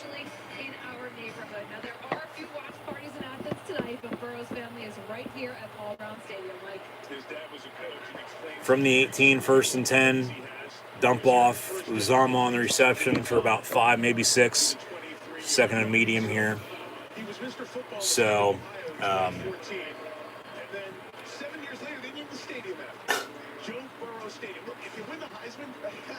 if you win the Heisman and a national championship, now you only need a Super Bowl, and he's in the playoffs for the first time ever as well. Yeah, they're gonna do whatever the hell you want for you, but no, it's a field goal game. It is with that touchdown, but Joe Mixon on the run, about 4 yards, be 3rd and short. The Raiders are lucky to have their 6, but they're even luckier to force Cincinnati to those 6 points off 2 field goals as well, because those could have been 2 touchdowns, and then you're down 14, 15 points right now, 21-6. So they're down 7. You got the field again here, 3rd and 1, 6.5 to play in the quarter and the half. The Raiders still 3 timeouts, 2-minute warning to come as well. They can get off the field, get a stop, the ball back, do something, cut it again, take the lead, or tie it up, and then potentially take the lead in the second half, you're in good company. That pass going to be caught though by Tyler Boyd for a first down. So move the sticks. If I'm Cincinnati, I'm going to want to work the clock a little bit. I mean, because you can go on almost 8-minute drive before halftime, score again, whether that's a field goal or a touchdown, or something like a touchdown, and then you score again early third quarter. I mean, you're putting the Raiders in an even bigger hole than what they are right now. And, good luck for them to come back and win it. Or at least try to make it a ball game. Burrow under center, first and 10 from the 32. And they'll run Mixon. Nowhere for him to go, though. So, Raider defense starting to crack down now as well. This is really a tale of a quarter or two here. Not even a tale of two halves yet by any means, but it might turn into that. We've seen some good defensive play, but then also bad defensive play. Like there's no in between, there's no wiggle room. Like these offenses are sort of able to do what they want, but at the same time they're not. But that's just, sometimes how a football game goes. That's just bad coverage. You got to turn the hell around and bat it down. At least make a play on the ball. Pick it off. You're right there. Right over the backer. And, man, that's a big play for the Bengals right there. Down the middle of the field to C.J. Uzomah. Right on the money from Burrow. Right over the backer's helmet. That's just, no. You can't be playing defense like that. That's bad. No. So from the 40, they got a new first and 10 here. Empty set. Burrow going to go deep in the end zone and incomplete. No penalty. These refs are letting him play. The only penalties we've had are false starts. Those are clear and obvious. Everything else, they're letting him play.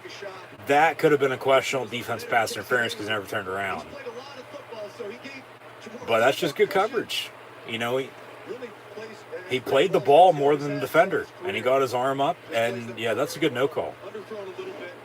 If, that was a penalty, since it occurred in the end zone, it'd be first and goal for the Bengals, the one right now, but now they got a 2nd and 10 from the 40 with everyone's favorite number, 4:20 to play in the half, and off to number 25 that's Chris Evans. For some reason, I was thinking of Giovanni Bernard, but he's down in Tampa Bay. But he did wear that 25 for the Bengals. We'll get more into the Bucs tomorrow, but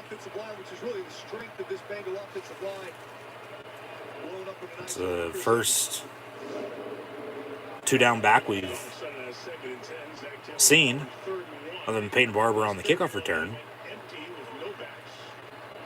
It's been Josh Jacobs and Joe Mixon until just then. 3rd and 1, slant over the middle, incomplete. No penalty, and now the Bengals are going to have to kick it. It'll be about a 49-yard field goal. Actually, they're going to quiet the crowd and go for it. So 4th and 1, they'll go for it. And if they can get it, have the momentum on their side, try to control the rest of this first half. Almost been a 5-minute drive to this point, 3:33 to play in the half. They're above average on going for it on 4th and short this year. They'll run a toss near side. Jamar Chase, and he gets the first down. So they run a run play with the wide receiver, and they get the first down. And he gets out of bounds while clock's on stop. Now it's rolling again, but new set of downs, up 7. Still 3 timeouts, a 2-minute warning. I would hope, would want to score a touchdown now. Because you should be able to. Maybe a little bit of a hold there, but they're letting them play. More so blocking them back than a hold. But now since he's got a 1st and 10 from the 16. And Burrow out of the gun. Near side dumps off to Mixon, who gets about 4 to the 12, 4.5 to the 11.5 actually. Be second down, but they'll have to run at least once more before a 2-minute warning. Unless Raiders call a timeout here. I heard a whistle. I don't know if they did or not, though.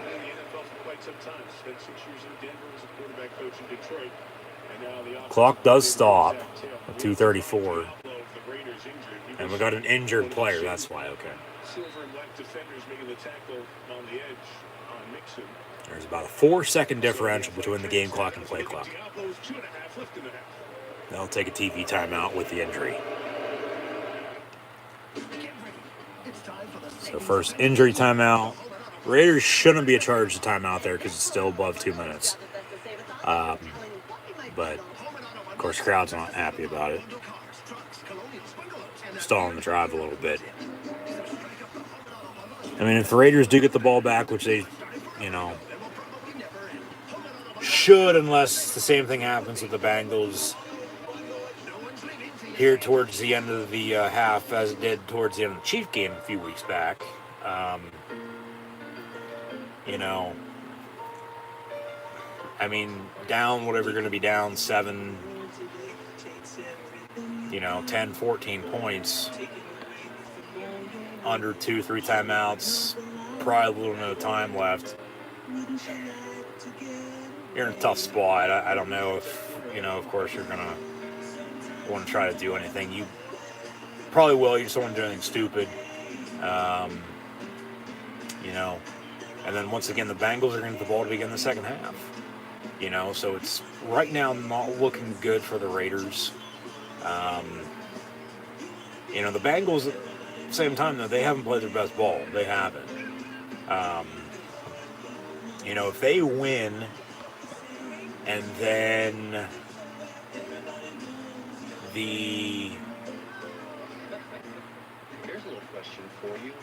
say the Steelers win tomorrow night. Say the Steelers win tomorrow night, they'll go to Tennessee. Okay? But if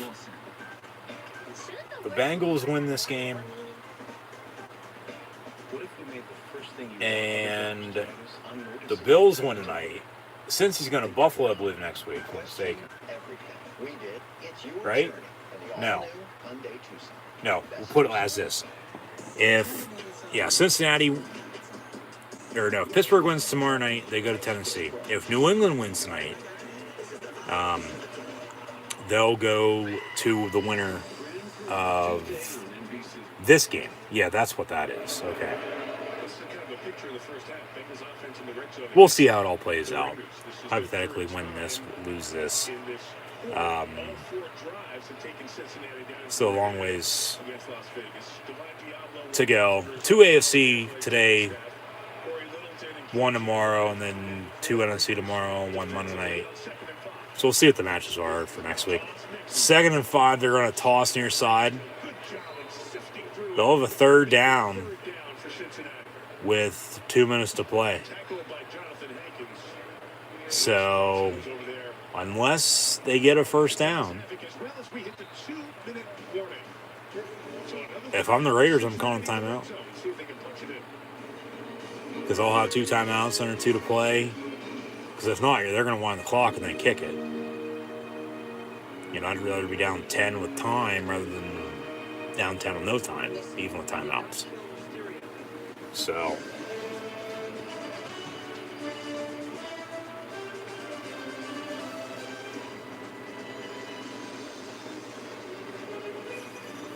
we'll see if the Raider defense can once again get off the field and force another field goal.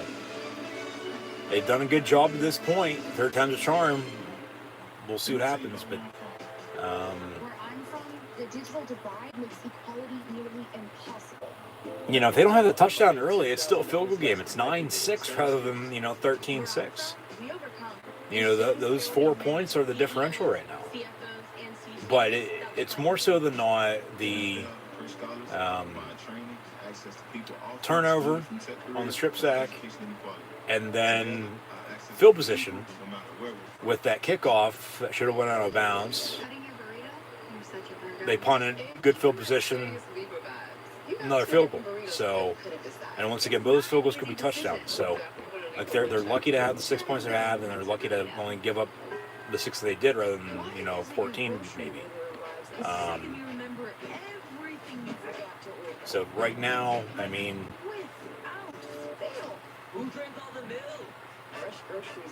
if I'm the Raiders, I have the Bengals right where I want them at, because they're not playing that good. They aren't. They're lucky to be on top by the 7 they are. But still a lot of football left. I mean, big play coming up, 3rd and whatever it is. We'll see officially when we return. If they can score, okay, so be it. Raiders going to have under 2 in timeouts to cut it again, but once again, eventually you're going to not want to cut. You're going to want to take it over. But if you can force them to kick, you go do something yourself, field goal, touchdown, you're right in it. And you get a stop, second half. If they score on you again, you're just right back to where you were. So, yeah, 3rd and 4 officially. I knew it wasn't goal to go. A few yard pickup there on the last play to take us 2-minute warning. So with 2 minutes to play in the half, the Bengals lead the Raiders 13-6 from the 10-yard line, 3rd and 4 for Cincinnati.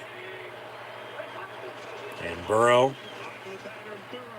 gonna avoid a sack, roll out near side, and then he runs out of bounds before he threw it. It's caught in the end zone. Touchdown, Tyler Boyd, but he stepped out.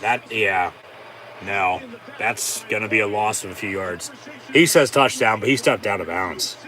No. This is gonna get a replay. He stepped out of bounds. He stepped out of bounds. He was just throwing it away, and somehow Boyd got open in the back of the end zone. They say touchdown. If I'm the Raiders, I want to look at this. Yeah, I think he stepped out. It's another passing touchdown from Burrow. Maybe he didn't. I don't know. No, he threw it. He was still in bounds. That's close. And then it's caught in the end zone. Touchdown. So, Burrow making some plays. Yeah. Foot never out of bounds. Ball's in the air, and that's a touchdown pass. So, Houday Bengals. Now you're on top by 13, looking to make it 14. It is 6-1-9 across the board, but Bengals now on top 20-6 with the extra point up and good. Minute 51 to play in the half. Raiders going to get it back with 3 timeouts. So, see if they can get another field goal or cut it back down to a touchdown lead. Yeah, that was close. On the field, in real time, it looked like he stepped out.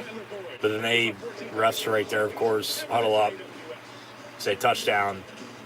It doesn't even have to go to replay.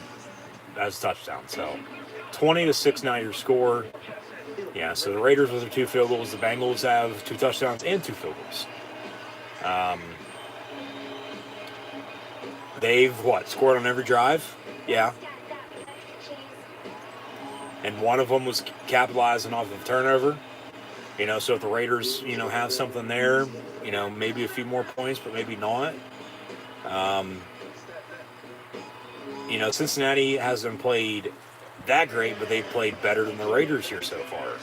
And, up 20-6 has to speak for something. I mean, you have a lead, and you're also going to get the ball to begin the second half. I mean, this first half's not everybody means just yet either, but,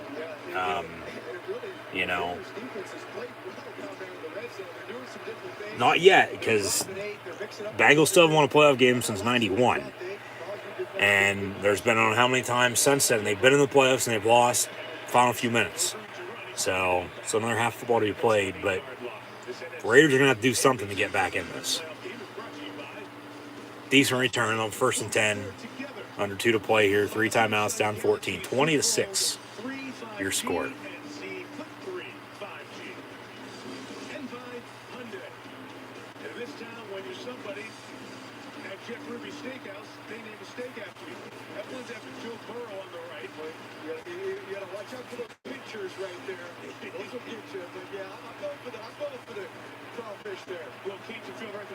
So from the 20, 1st and 10. And Carr looking to throw. That's a drop. Come on, Brian Edwards. You got to catch that. That's incomplete. 2nd and 10. Timeouts for the Raiders. Knowing the Bengals get the ball to start the second. Just find a way. I don't know what it's going to take for the Raiders right now. Just find a way. Just win, baby. Just win. Really important that they can get something going here. At least get a few first downs. Try to go down and get points. You have to think about. You know, they're sort of on the other end of where they've put teams at the past month. You know, and then hold on to win. Now they're the one coming back. That's going to be caught by Renfro for about 7 yards. Over 3rd and 3. Cincinnati should probably call a timeout here. Or at least after this next play, you give Burrow 2 timeouts and probably the length of the field after a punt if they don't convert. Try to drive and score again before half, and then you also get the ball to begin the second half still. So, I mean, you could really put it away then. If all that would, of course, execute. But 3rd and 3, going to be caught. 1st and 10, Raiders out past the 40. Brian Edwards gets to the 45. And, yeah, 55 seconds. Yeah, if I'm the Raiders, I'm going to probably think about calling a timeout or two here eventually. Clock should stop there because you got to bounce though, which it does. New set of downs, 1st and 10 at the 45. Just getting field goal range for Carlson, you know. Just getting field goal range. 3 field goals in the first half compared to their 2 touchdowns, 2 field goals. I mean, you're still down 11. You're down 14 now, but eventually you're going to want to punch it in for 6. Maybe they do it here on this drive. 1st and 10, Carr down the middle, incomplete. And 10 for Zay Jones. Good coverage. 2nd out and 10. 51 seconds. Still got 3 minutes.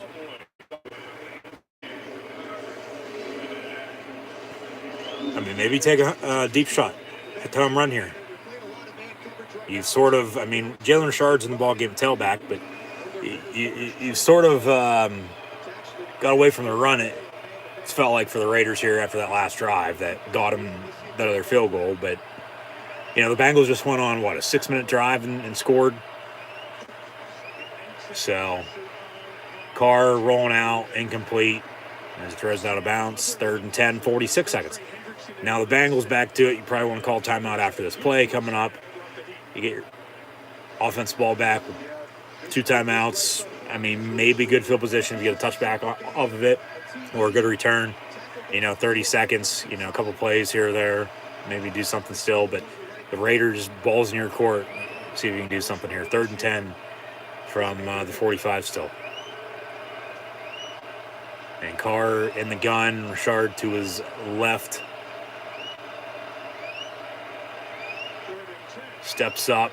Go. Tuck it and run. Go. Get the first down. He does. And more. It's coming back. There's a hold. Flag on the play. It's coming back. Holding. 10 yards. I'll replay it down to 3rd and 20. Or is it on the Bengal defense?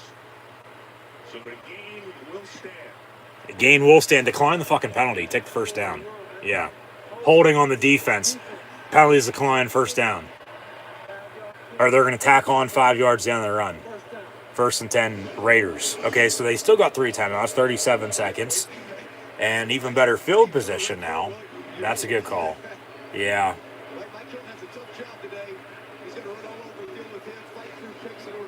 Now, if you don't score any points, I mean, you're going to be in for it in second half. I mean, you at least want to get a field goal now.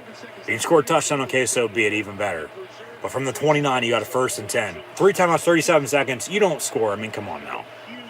That's an eternity. Carr in the gun looking to throw. No sacks, no stupid penalties or turnovers either. Dump it off out of the backfield. Jalen Richard on the screen. And he gets to the 25 for about, 6 yards? I think a timeout was just called. They'll have 2 remaining. 2nd down and medium with 31 seconds. Yeah. All right, they'll take a quick timeout here. Yeah, if I'm the Raiders, I'm looking to score a touchdown now. I mean, smart decision for Derek Carr to tuck it and run.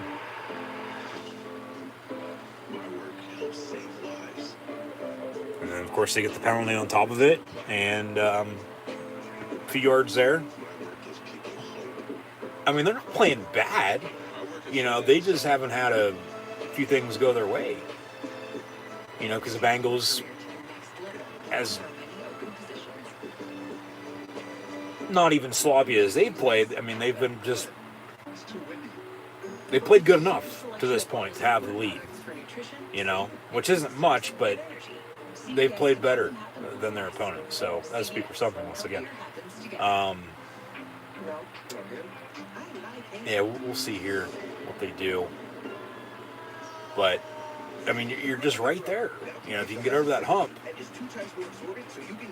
But eventually, once again, back to, cutting it to 7, cutting it to a touchdown deficit. You're going to have to make a play or two on defense, really, to get yourself back in this game.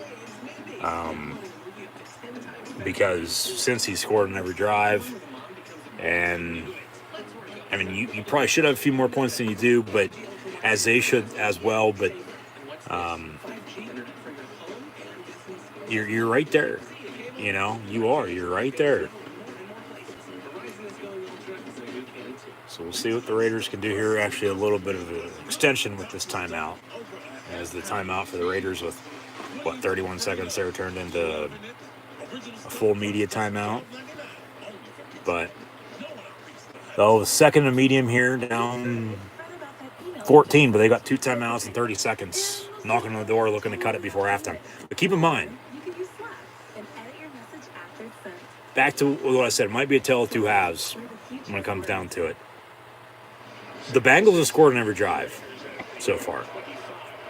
We've only had one punt, had a fumble, but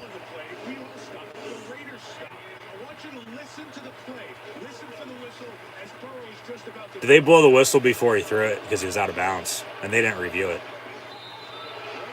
Yeah, they blew the whistle before he caught it. They should have looked at that because then that would have been overturned. That would have been a touchdown. They would have settled for another field goal. But all scoring plays are reviewed, so they looked at it real quick and it's a touchdown. Yeah. Was review it. Yeah. Or that too, yeah, which they didn't, but oh well, it is what it is. You move on, you play through it. 2nd and 6 from the 25. Quick pass from Derek Carr behind his intended target over the middle. And Waller wasn't even looking for the ball. But that's on Carr. He threw it behind him. You lead him a little bit. He's probably got a 1st and 10, and you're probably calling another timeout right now. But after the incompletion, he got a 3rd down and a little bit of a bullet. You should have rolled out and just stupid. Keep it simple. 3rd and 6, now they're going to work out of the empty from 25. At least they're in field goal range. They can get a field goal out of this. Play clock winding down. You might want to call one of your 2 to get set so you don't get a delay of game. Go, go, go, go, go. They get it off. And then a quick pass is batted down, incomplete. Or do they call a timeout before all that? They got the timeout in before all that. All right. So it'll be 3rd and 6 still for the Raiders with 1 timeout. Thumbs up. Yeah, they give them the timeout. The Raiders are getting another shot here. 27 seconds left. Let's go back to that touchdown, because that what we talked about. That would be just that touchdown might be the difference when this game's online. The refs fucked up. As they said, they should have either replayed the down or reviewed it. All scoring plays are reviewed, though. Which it stood as called. Yeah. Very interesting timing. You take a look at it, though. He did throw it before he ran out of bounds, though. So it still stands as called a touchdown. Even though I think everybody thought he stepped out before he threw it. And then it's a touchdown, yeah. So, yeah, we'll be talking about that the rest of the half and the rest of the game, it seems like. Timeout Raiders, 3rd and 6 now, once again from 25, empty set. Carr, near side, complete to Waller, he gets the 1st down out of bounds. So they got another new set of downs, 1st and 10, 23 seconds, still got a timeout. I'm kicking the field goal if it comes down to it, take the points. But you still got 1 timeout, 23 seconds. You should be able to score a touchdown and cut back down to a 7-point deficit at halftime. And then it's, fair game in the second half. Because if you can get a stop early 3rd quarter, rather than, them driving and going back up 2 scores on you, you're just playing catch-up then the rest of the way. You're going to be sitting in a good spot to potentially tie the game up, hell, if not take the lead in the 4th quarter. Just for the Raiders right now, get this game to the 4th quarter. 23 seconds to play in the first half, though. 1st and 10 from the 14. That's another delay of game, no timeout, but they let him go. Got to be a little faster with the play clock. Got to get the ball off. Yeah, exactly. Yeah. So incomplete. 2nd and 10, they dumped it off to Richard, but he dropped it incomplete. Probably, right decision to have it fall incomplete. Not the right call to drop it by any means, but, because tackled in bounds, clock's in a roll, you got one timeout in 19 seconds and counting. But clock stops with the incompletion 19 seconds. Like, you'd probably just have to settle for 3 then after that. Well, go something deep or out. In the end zone, in the middle, caught, touchdown Raiders. That's good too. Zay Jones for 6. And you kick the extra point here with 13 seconds to make it a 20-13 score just prior to halftime. A quick drive. And they drove the length of the field in, almost 15 plays. Simple crosser in the end zone, yeah. Put the ball right where only his receiver go up and get it. And Jones went up and did just that and came down with the catch and touchdown. Yeah. Good drive by the Raiders. Very good drive. Time possession might be a thing to keep an eye on, too, in the second half.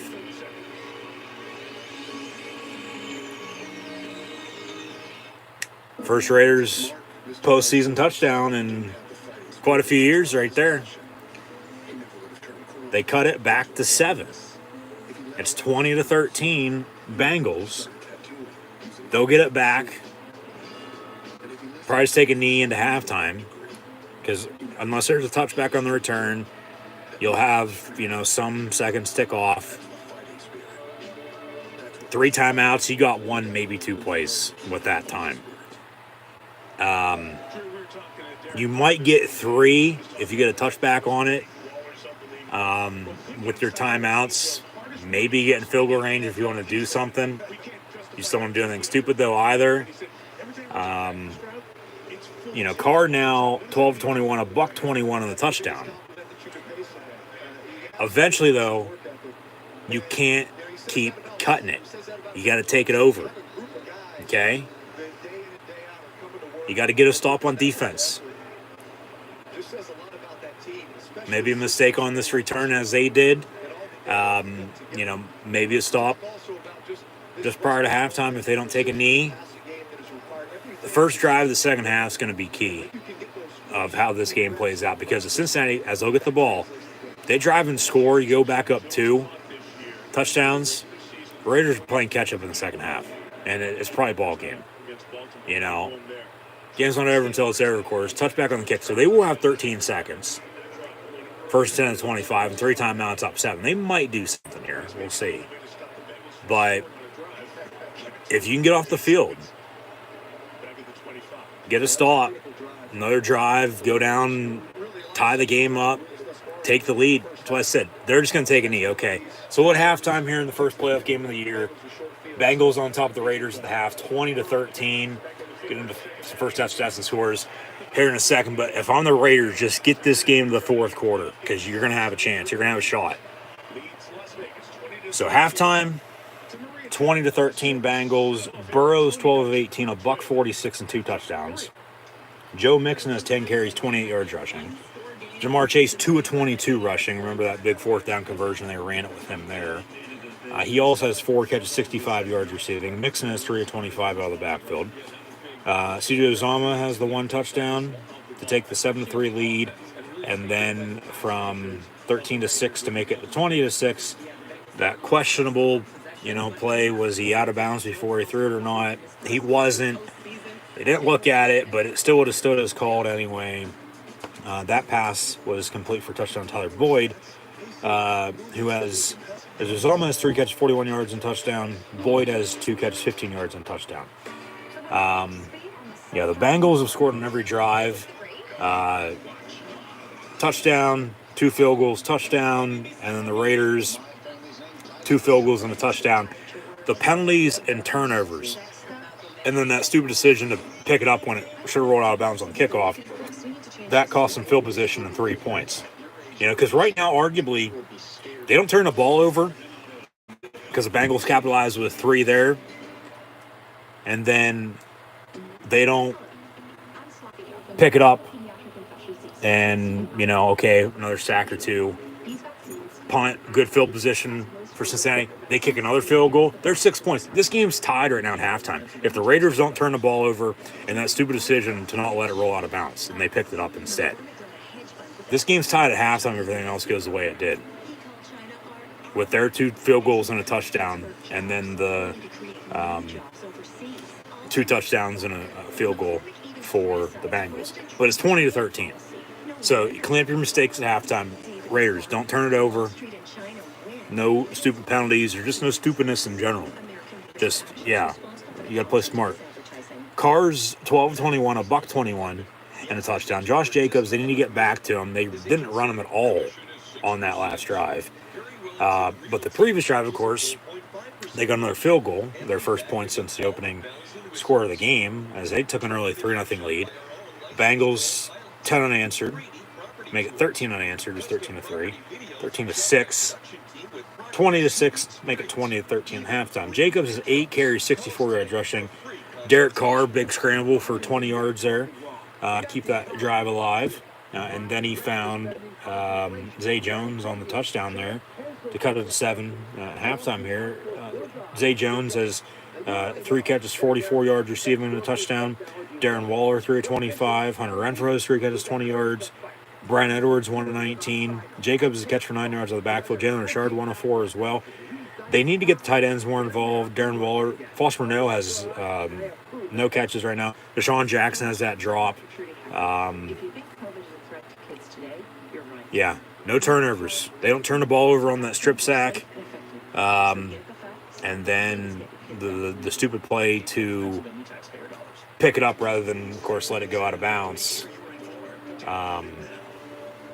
They have to punt, good field position. That's another field goal for the Bengals. 6 points off of just stupid mistakes by the Raiders. They don't have that. We're tied at halftime right now at 13. So, 20-13, though, is your halftime score. Bengals on top of the Raiders as we're underway this NFL playoff season. And once again, thanks for tuning in and listening. Live watch long reactions live right here on YouTube with the NFL playoffs, Super Wild Card Round weekend, Raiders, Bengals. As always, I'm your host, Encyclopedia Sports, Coin Luke 96. Be sure to like, follow, and subscribe on social media. Links in the description below. Thumbs up button. Share hashtag NFL, hashtag NFL playoffs, hashtag Raiders, Raider Nation, Bengals, and Roll the Jungle as well. Chat questions and comments, super chats, super stickers. Always great appreciated. And hopefully tune back in later on tonight as well for Patriots Bills. And then also tomorrow for some NFL playoff action as well. And also on Monday night for NFL Monday Night Football. The first Monday Night Football playoff game in 30-plus years. And then some WWE Monday Night Raw as well as 2 weeks from tonight, WWE Royal Rumble on the road to WrestleMania. But just once again, thanks for tuning in and listening. Be sure to like, follow, and subscribe on social media. Links in the description below. So scroll down, check out Facebook, Twitter, Instagram. Hit that red subscribe button right here on YouTube. The notification bell next to it as well so you can stay up to date. And the thumbs up button if you want the Raiders to come back and win this game. The thumbs up button if you want the Bengals to hold on to win this game. Teams looking for their first playoff win in over 20 years. Raiders haven't won a playoff game since January of 2003. And the Bengals haven't won a playoff game since January of 91. So it's been a while, to say the least. Something's got to give. But also be sure to go vote on today's question of the day poll on social media, Facebook and Twitter, on who you think is going to win these 2 NFL wildcard games here today with the Raiders and Bengals. And Patriots and Bills is both should be up until later on tonight. But Yeah, just once again, thanks for tuning in and listening. Be sure to like, follow, and subscribe.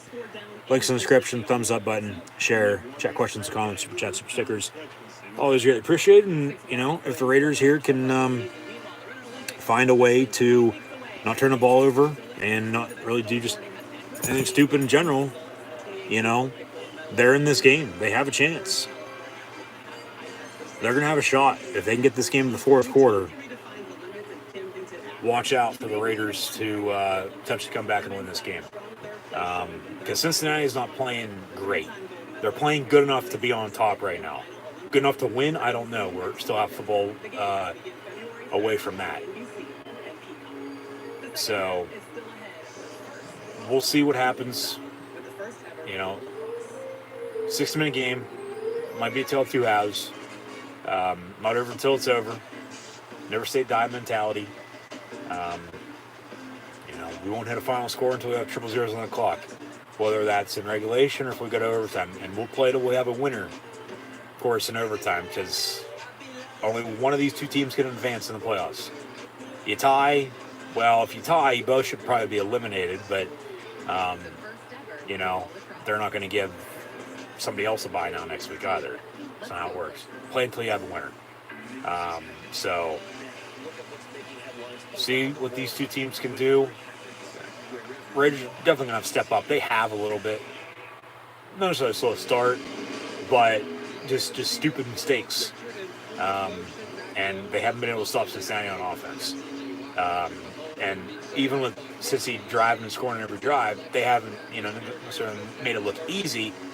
They're just playing good enough to be on top right now. Good enough to win, we'll see. Once again, still don't have football to play. Yeah, maybe a little bit. They got to settle down. Settle in and settle the hell down. Got to run the football, though, with Josh Jacobs, no doubt about it. Whereas the Bengals, with a lead, got to run Joe Mixon. And we'll see if they can run the football when they need to. You're at home in the playoffs with a lead about to enter the second half. And you're going to get the ball to begin the second half, I might add, as well. A different story a little bit if the Raiders were going to tie it up and then a whole new ball game in the middle of the third quarter. Still, hell, might be a whole new ball game in the middle of the third quarter into the fourth. If I'm the Raiders, once again, just get this game to the fourth quarter because you're going to have a chance. If they can get to the fourth quarter, they're fine. And, fair game, all hell's about ready to break loose. If not, and, they allow Cincinnati to drive and score, you're down, 2, 3, 4 scores. Ball game, you're playing catch-up. Your season's over.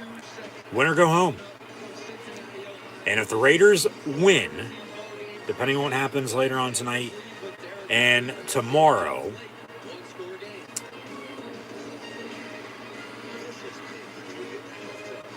if they win and the Bills and Chiefs both win, they're going to Tennessee to play the Titans next week. Because they would be the lowest remaining seed with the Patriots and Steelers both losing. If they win and the Patriots win,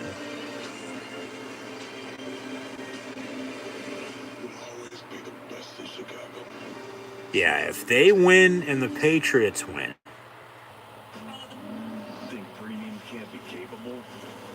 and we'll say the Steelers won it as well, all three wildcard teams winning, the Raiders would then go to, or actually they would host the Patriots, and the Steelers would go to Tennessee. Right? Yeah. If the Raiders win and say the Chiefs and Bills win, right? Yeah. The Raiders are going to Kansas City next week. And they got blown out by both earlier this year in both games. Like, stomping mud hole beat down. That's how bad it was. Now, if I believe those are the three scenarios for the Raiders, I'm mistaken.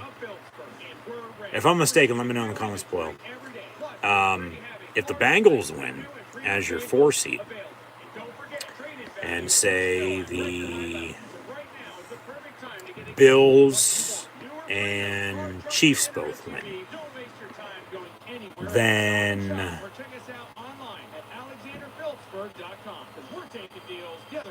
they're going to Buffalo. Or no, they're going to Tennessee. Because the Bills will go to Kansas City. Yeah. But if the Bengals win and say what did we just say was winning those two games? Home teams. If the Patriots and Steelers win, then Pittsburgh's going to Tennessee, and then the Patriots are on to Cincinnati. They're going to get another home game out of it. Yeah, that sounds right. I just did all that off the top of my head. I believe that's correct. Once again, if I'm mistaken, let me know in the comments below. That sounds right. Because with the Titans and Packers on first round buys, they'll host the lowest remaining seed next week in the divisional round. And we won't know anything about the NFC until tomorrow, because both these games there are in the AFC. So later on tonight, we'll have a clearer picture on, potentially who's playing who next week, depending on the outcome. But it looks like we're about to begin the second half with the Raiders and Bengals. Cincy going to get the ball to begin the second half as they kicked off to begin the game. Raiders drove and kicked a field goal. And then it was 13 unanswered. The field goal, they scored again. Raiders scored as well, 20-13 at the half, as we're about to begin the third quarter of play.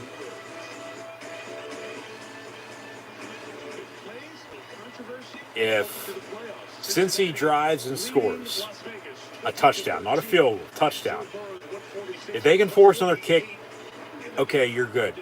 You're fine for now, but not in the long run, maybe. We'll see how it plays out.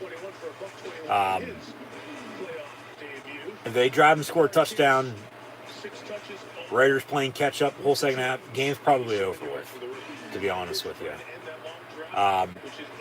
Field goal, though, down 10, have a chance. Nothing even better. Of course, you're going to try to drive and tie the game up then as well. And then, you go from there. So, one thing at a time. And as mentioned with the Raiders, if they can get this game to the fourth quarter, they're going to have a chance. If they can get this game to the fourth quarter, they got a shot.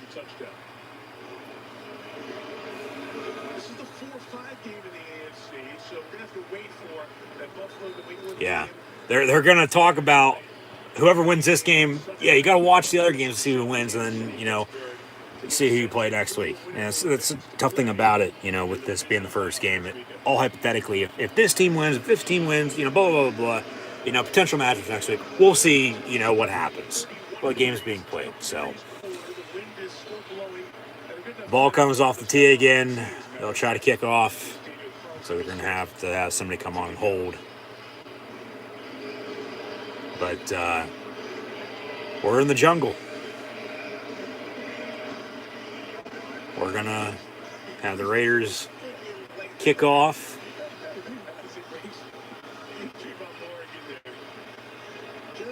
And from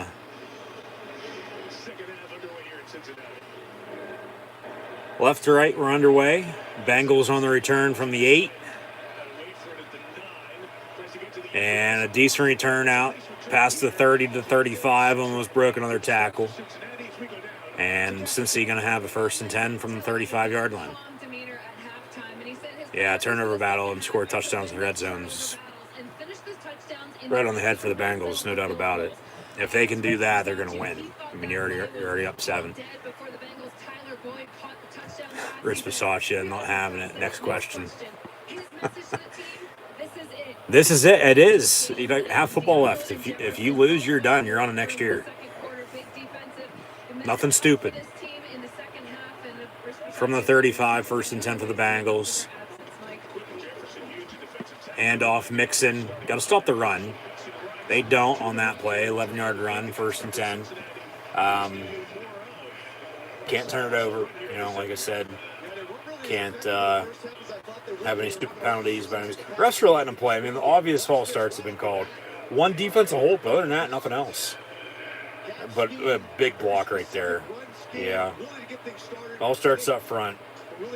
We'll see if Cincinnati can run the football when they need to here with this lead. Because if they can, I mean, they're going to be sitting pretty. They'll be all right. They'll win this game then, I think. From the 45, 1st and 10, Burrow complete for 5 to Chase at midfield. 2nd and 5.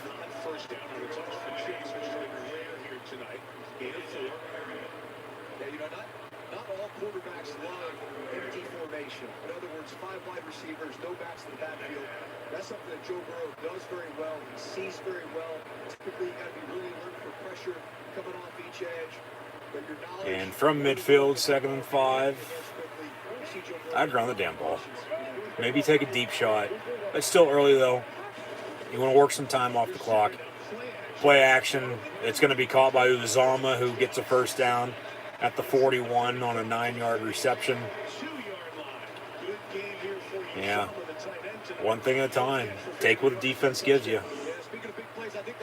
I mean, you got to respect what Cincinnati is doing. I mean, it's not perfect, but it's been enough to get you to this point. You know, they're not playing great. They're playing good enough. Could have been a big play for him there. Is that why you jumped? That is why I jumped. That's why my voice went up. Because I saw you jump when you saw it right in the play action. I said, here comes all those special. 1st and 10, pitch near side to Mixon, who gets to the 36. So just like that, you know, they're in Raider territory, knocking on the door. On the outside of field goal range now. You know, like, Raiders need to stop on defense. If they can get that stop on defense, continue the rhythm and momentum on offense, okay, but it has to start somewhere, you know? So 2nd and 5. From the 36, Burrow out of the gun. And pass complete to Chase on a slant. They're really got an injured Raider. Yeah, they're really motioning him on. Holy shit. Hopefully he's okay.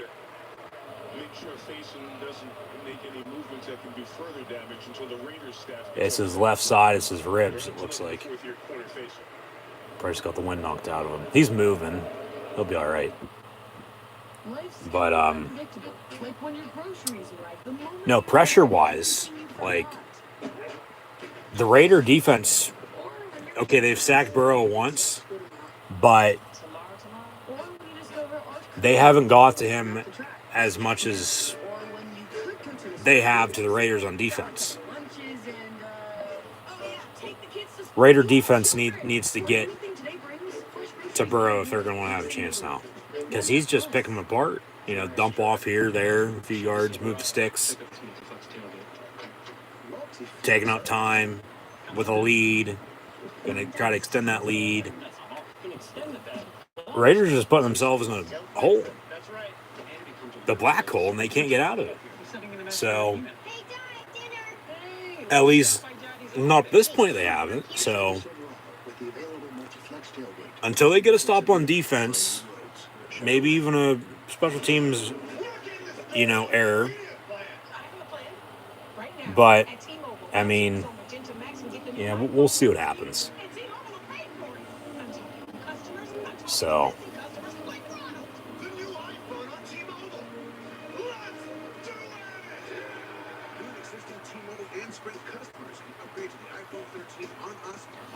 I don't know what to tell you there, man. I don't. Good question, and thanks for tuning in and listening. Be sure to subscribe. That's a little surprising myself. I know there's a few other people out there right now that are also doing what I'm doing. Hence the black screen, though, for audio only rather than the normal setup, which we'll get back to eventually. But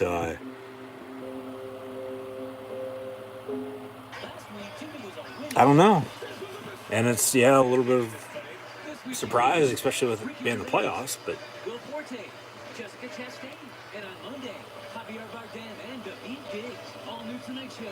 their decision, my decision, out of my hands, you know. I don't know what you want me to say. But Ooh, yeah, he took a shot. And that was friendly fire on the helmet too. Hopefully he's okay. So maybe people were actually, as Burrow hands off to Mixon, he gets to 25 for about 4 or 5 yards there. This might be coming back though for a hold. Got a penalty on the play. Maybe they actually just want to watch the game, rather than stream it. Legal formation, actually. So they'll replay it down. Maybe they're actually there. I don't know. Yeah, that's a good question. And I don't have an answer other than what I just said, so I'll leave it at that. So 1st and 15 now.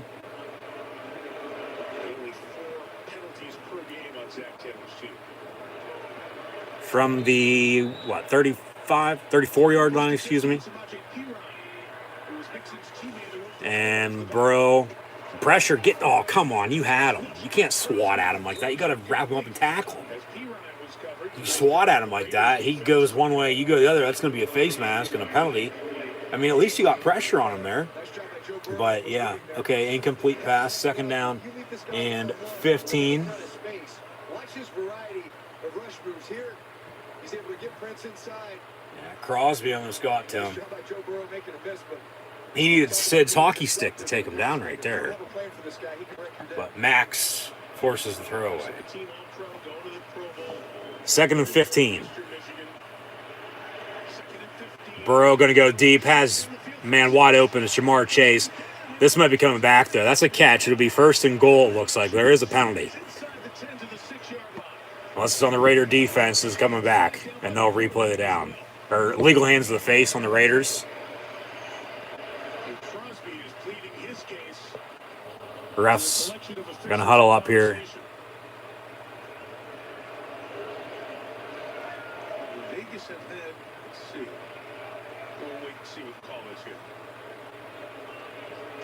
Looked like they were trying to get their personnel straight.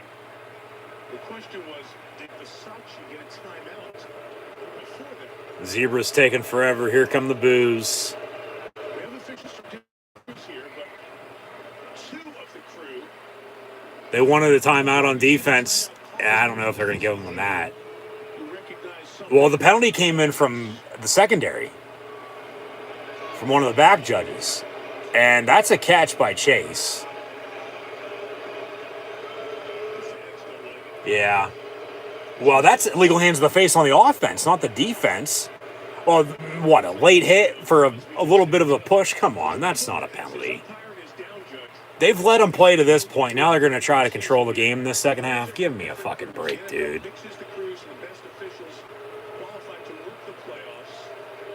If it's a penalty, call it. If not, don't let them play. And it's the playoffs. We'll see what the call is. They're still standing there, thumb up their ass, not doing a damn thing.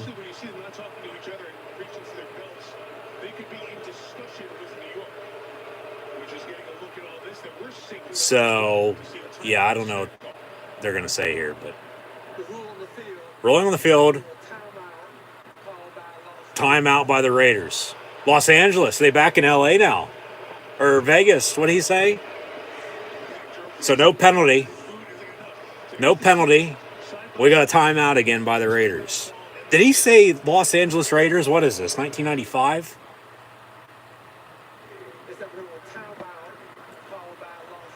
Oh, he did say Las Vegas. Okay, I thought he said LA. That's my bad. Hell, I'm surprised he didn't call them the Oakland Raiders. You know?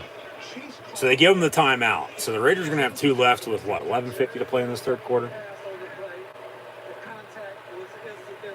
The contact was incidental. Well, nothing, regardless of whatever happened on the play, it didn't happen because they gave them the timeout. So who the hell cares? Well, they had too many men on defense, too? So they got lucky with another timeout. Yeah, 12 men on defense, legal contact, hands to the face. I mean, I think there might have been a penalty for every... Yeah, he's mad, rightfully so. he's going to be saying, call it down the middle. When I want a timeout, you better give me a timeout now, too. Cover in case anyone gets hurt, or in closing times, obviously, as Facial walks off the field here now. But Yeah, I think officials for a second. any possible penalty you could have had on defense happened on that play. But they got the timeout in before, so none of it happened. None of it counted. For every time for explanations. John Hussey is one of the alternates who was on the side talking to Rick Bisaccia. So you see the others over there in conversation. I don't think alternate So after the timeout, explanation was satisfactory. 2nd and 15 from the 34. Throw that at 2nd and 15 again. Burrow going to go deep, same play. And has Higgins incomplete. A little high, overthrew him. Incomplete, 3rd and 15. Yeah, he liked his matchup outside. Casey Hayward, who's a smart player, he's off. Get off the field, force a kick. His advantage that he has with T. Higgins. Maybe if you can bring some pressure on him, though, sack him, make him punt, get him out of field goal range, get off the field. Down 7 still, early 3rd quarter. Once again, get 4th quarter from the Raiders, Get some positive yards here to get him closer for a field goal. you're going to be all right. Big play here, 3rd and 15. Field goal from here would be 52. Yeah, simple check down on the crosser, complete the chase. Tackle him. They do, 25. So from here, it's going to be about a, Field goal attempt would be 43. 42, 43 yarder. Yeah, this is just another way to throw it. So another field goal by the Bengals, in which probably should be a touchdown. Hands really quickly. So the Raider defense doing So they're kind of slow playing these blocks. just enough The receiver catches the to keep ball themselves in this ball game. Defense is winning the game right now. first. See if you can split They're keeping them in it and might win it for them. nonetheless, just a good chunk to get And McPherson's already 2 for 2, 3rd time to charm, 43 yards out. Kicks up and good. So 23-13 now Bengals with 10:56 to play in the 3rd quarter. Raiders going to get it back the first time here this second half when we return. So the Bengals do just what the Raiders did to begin the game, to begin the second half, and that's drive and kick a field goal. It was 3-0, and then 13 unanswered, 13-3, 13-6, 20-6, 20-13, now 23-13. For anyone just now tuning in, and thanks for tuning in and listening. Be sure to subscribe if you haven't done so already. Hopefully we'll tune back in later on tonight as well. Bills hosting the Patriots. Be about 5 degrees at kickoff. In the 3rd matchup with those two teams this year, all within the past month. But, of course, got to finish up this one here first. It'll be a different stream. We'll have some time, hopefully, in between to reset and get ready for that game then, too. That's going to kick off in about less than 2 hours so now. Hopefully tune back in later on tonight as well. Patriots, Bills. As we actually had the first game. The other game, actually, that was in Buffalo. It was on Monday night. It was cold and windy and snowy. It's just going to be cold tonight. There's snow on the way, but it's not going to hit the Midwest, Northeast, Mid-Atlantic region until tomorrow night into Monday. So, hope everyone's doing well and staying safe. And just once again, thank you for tuning in and listening. So, yeah, the Bengals, Every time I see him. Dad is old. the referees need to get this game under control, no doubt about it. But they get a field goal to begin the second half here. So, 10-point lead again, 23-13. People know that from the saved you money. The Raiders are lucky to have their 13, no doubt about it. And they're lucky, those 3 field goals aren't 3 touchdowns. Because if so, this game's over. But they're down 10. Got to get back to running the damn ball, Josh Jacobs. If they can, Card, not a lot of pressure on them. Keep it simple, balance, and consistency. Got to go to the tight ends a little bit more. Darren Waller and Foster Renault. But get your ball, get your playmakers ball in space, excuse me. Hunter Renfro, Zay Jones, Brian Edwards, Sean Jackson maybe. That's a playmaker. Step up. Just keep it simple. Move the ball, and you can keep cutting it for now. But eventually you're going to have to punch it in.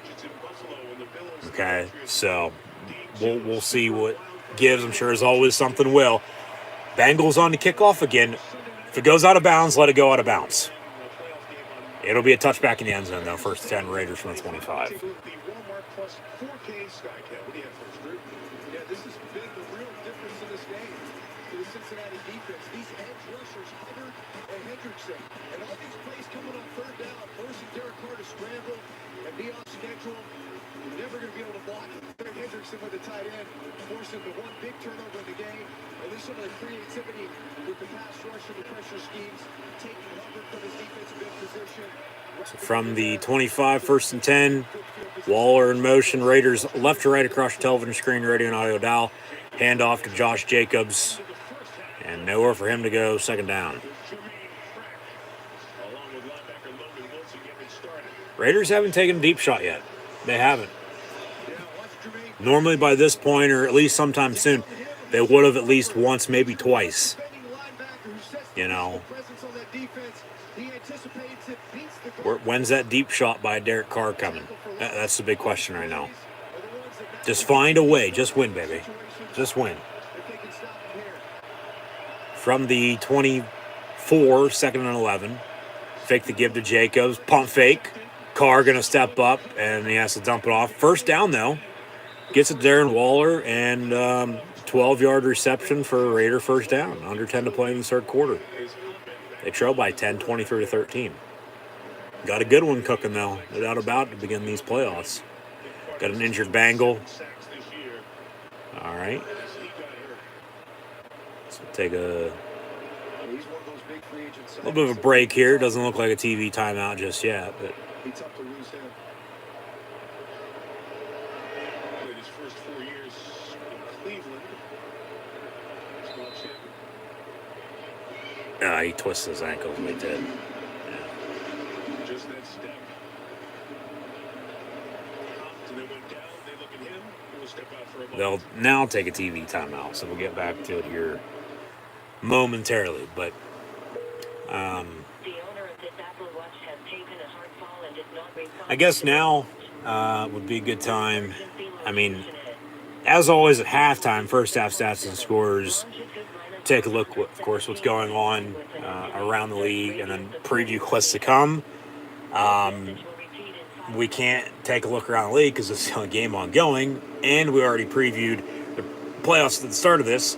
So, as mentioned, we would get into the ongoing coaching carousel, along with future opponents for next year. Of course, the off-season draft order, at least top 20 pick or so, set in stone now for the time being, barring any trades. But I guess we'll start off with the coaching carousel. There's currently, with the Raiders involved, 8 openings. Bisaccia is on an interim basis, and I feel they should keep him. I do. He's done a damn good job, good enough job to, get a chance as the full-time head coach, I think. I think a lot of people are in agreement with that. I mean, there are, candidates out there for every job, as there always is, but, there's a reason why these openings are open, The Raiders are the one only team on this list that are in the playoffs. But it's because Gruden resigned. He was a scapegoat back in October for the NFL for the email situation. And Bisaccia, the special teams coordinator, took over as the interim. Still head coach. He's 7-5. So the Raiders are going to be looking for a new full-time head coach. Of course, the Jaguars fired Urban Meyer mid-December before Christmas. And then everything else was right around Black Monday.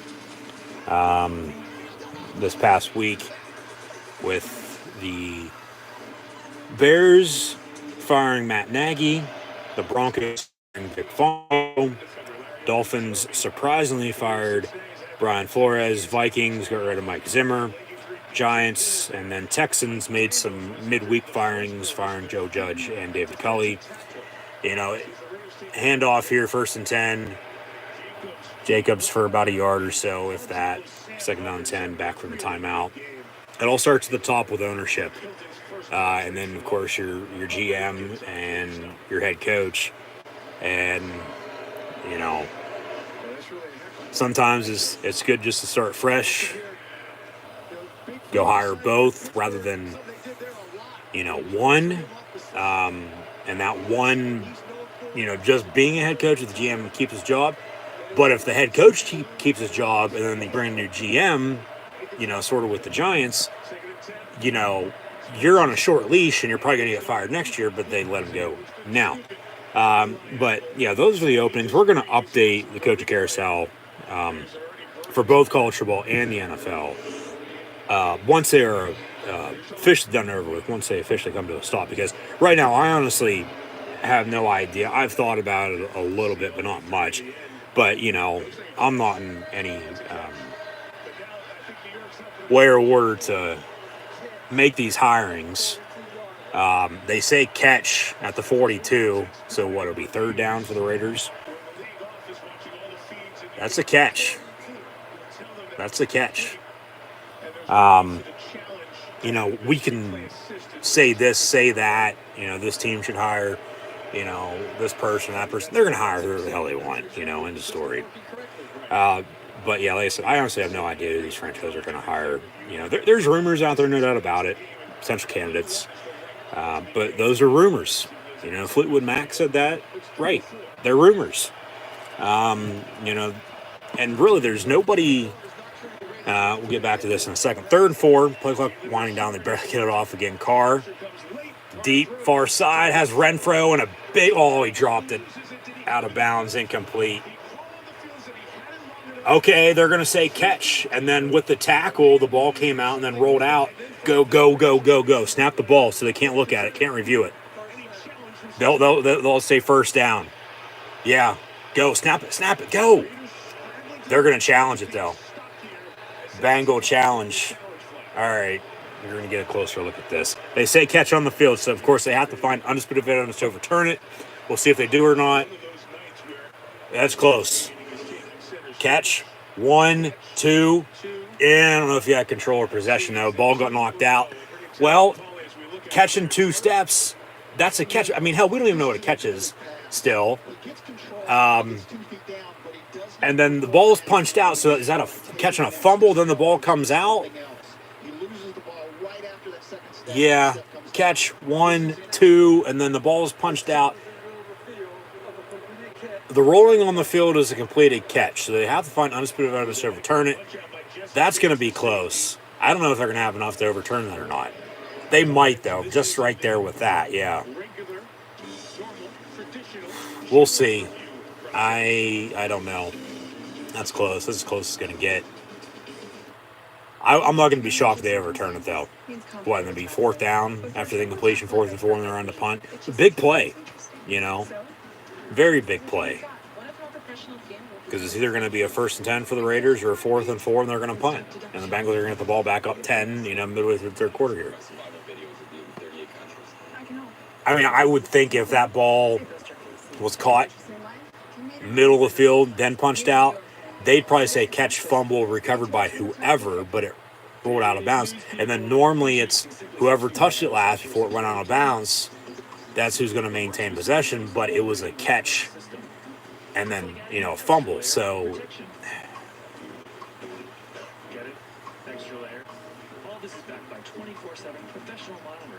that's going to be close. That's going to be very close. I don't know. You got to toe the line with that, no doubt about it. But, yeah. This coaching carousel as well, like I said, or was about ready to say before that play, there's not really anybody that stands out as, like, the guy, you know, that everyone's going to go after. You know, it's either some up-and-coming assistants that have never been a head coach before, as it always is, of course, or some recycled former head coaches looking for a second chance. And sometimes those work out, but I wouldn't want to go that route. I'd want somebody fresh, you know, that they'll figure it out eventually. But you learn from your mistakes. You know, maybe you do go and win some games then as well. So, yeah, we'll see what happens there. And then we get to it this stream tonight, tomorrow, sometime Monday. We'll talk about what's coming in the off season because we'll have plenty of time to talk about that. Hell, I might even wait till the Super Bowl talk about that with the opponents, and then what's after the Super Bowl, on to the draft, and then next year. So, yeah, we'll get to it when we get to it. But previous plays on further review with the Cincinnati Challenge. After review, it's incomplete, so they're going to win it. Call's going to be reversed, overturned, so they'll keep their timeout in the challenge. It'll be 4th and 4 for the Raiders, and it looks like they'll add a few seconds back on the clock as well. But, yeah, Raiders on the punt, and now on the return from the 18-yard line. Raiders still down 10, and that was a big play that didn't go their way, but, they overturn it. It's incomplete. So Bengals win the challenge, get the ball back. The Raiders still going to need a stop on defense. If they can get this game in the fourth quarter, still going to have a chance, I think. But they're going to have to make a stop on defense. Yeah, back to that touchdown. That might be the difference because there's that, and then there's the other field goals. With the turnover and then the field position error, there's 13 points right there. That's all against Cincinnati. The Raiders have a 3-point lead right now. But they're down 10. Tyler Boyd on the reception near side. Some trash talk. But second down on medium. Just to let you know real quick, the NFL has said there will not be a statement about what happened in that play during the game. They'll have a statement after the game. And certainly a conversation with the officials involved before the league makes a statement on it is the proper way to go about that. So that's the housekeeping on that. And as Rich Bisaccia told Catherine, you got to put that behind you. Go ahead. Yeah, you got to move on. Forget about the pass. Worry what's ahead of you. Second down from the 34. End around to Boyd. And he'll get, that ball came out late. He was down, though. They'll say he's short. 3rd and 1. Got a flag on the play as well. Probably coming back for a hold. Yeah. Or legal block in the back.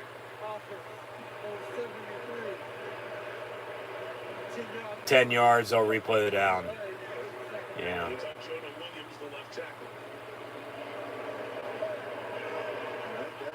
That's a costly one there. See a replay of it, see if it's a good call, if they're going to actually show it or not. Here we go. Right there, just a little shove. And he pushed him into Boyd, and then he made the tackle, and then he's down by contact. Then the ball came out, so... Yeah, okay, 2nd and long? 2nd and 12. Burrow going to step up, and it'll be incomplete. 10 for T. Higgins. So 3rd and 12.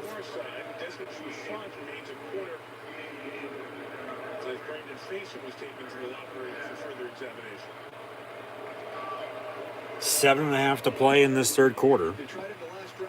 23-13 Cincinnati.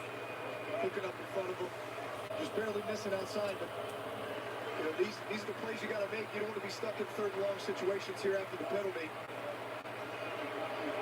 Looks like it's a 3-man rush. Let's see if they bring pressure.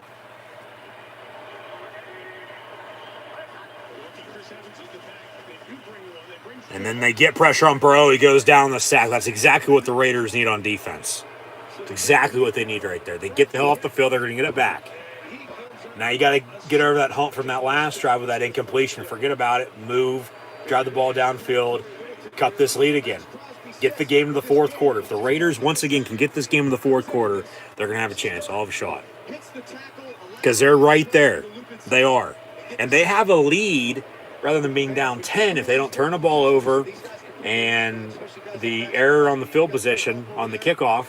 There's 6 points with 2 field goals there, and then the questionable touchdown of whether it was a touchdown or not. Did he step out? But then if he did, they muffed the punt. Okay, they recover. They'll have a 1st and 10. And then some pushing and shoving late. Yeah. Refs are going to let him play it out, no doubt about it. whatchamacallit, the play with the touchdown, if it's not a touchdown, still field goal, we're tied at 13 then, rather than, they have a 3-point 13-10 lead. They're right there. The Bengals, they're not playing great, but they're playing good enough to be on top right now, still by 10. The Raiders need to get over that hump to cut this lead again. Eventually you got to quit cutting it, though, and you got to take it over, and you hope to control and win this game, get it back out on top. They haven't led since they were up 3-0. It's 23-13 with 6:46 to play in the third quarter. Empty set, 5 wide from the 27. Carr going to step up. Has a man at midfield caught. Deshaun Jackson, it might be coming back, though, for a penalty. As there is a flag on the play. Right now it's a 1st and 10 Raiders out past midfield, but yeah, you got to hold 10 yards. I'll replay down to 1st and 20 back to the 17. Just stupid. No turnovers, no penalties. You're putting yourself in a hole. Just stupid.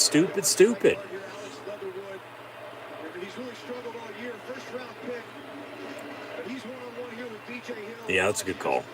That's a good call. Very good call by the ref. Yeah. He didn't even need to hold him for Carr to roll out near side. He could have just pushed him a few times, and you would have been all right, because Carr probably still would have made the throw. If not, tucked it and ran. But now 1st and 20 back at the 17. Another empty set, 5 wide for the silver and black. Carr once again looking to throw over the middle, complete to Renfro. So they get, almost those 10 yards back. Still be 2nd and long.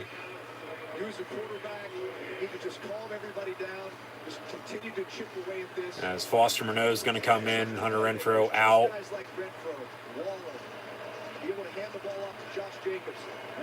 Brian Edwards, him and the 2 tight ends, and Waller and Murnau, along with getting back to the run game with Josh Jacobs. Those are your names to keep an eye on for the Raider offense right now.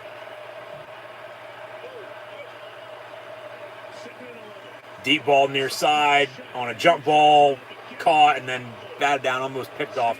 Intended for 89, Brian Edwards, incomplete. 3rd down and 11. So back-to-back drives now. They got a 3rd down, and the last, of course, was the incompletion. It was caught, but then challenged. They won it. They punted. The penalty just cost them. It's one or a few things here or there that are right now holding the Raiders back.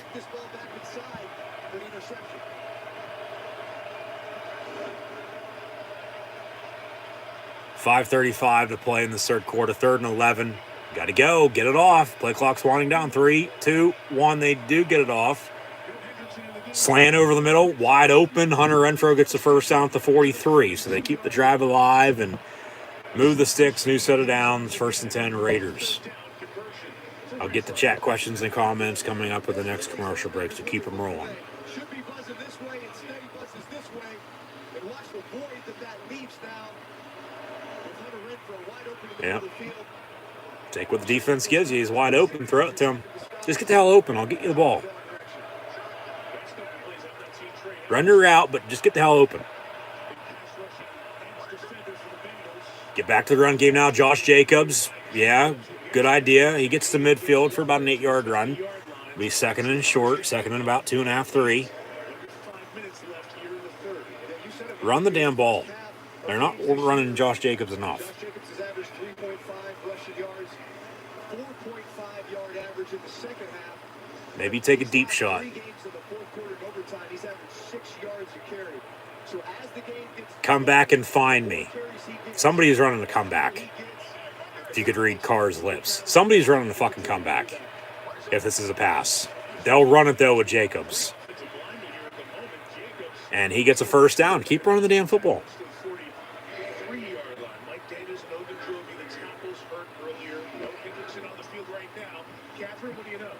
And in the huddle, I mean, not all the time, but, quarterbacks sometimes, they'll call 2 plays, audible to this. Okay, this is what we're running. Keep running the ball. Run Josh Jacobs. He's had a better game than Joe Mixon has. But Burrow's played a little bit better than Derek Carr has. See if he can put the team on his back and come back here again. Renfro in motion. They'll run Jacobs again. And he gets to the 38. Be second down and medium. Keep chipping away at it. Eventually you're going to break one. He's done that a few times here already today. A few big first down runs for him. Keep running it. But then you're going to want to open up the play action. Go to your tight ends over the middle. Run a post to the outside.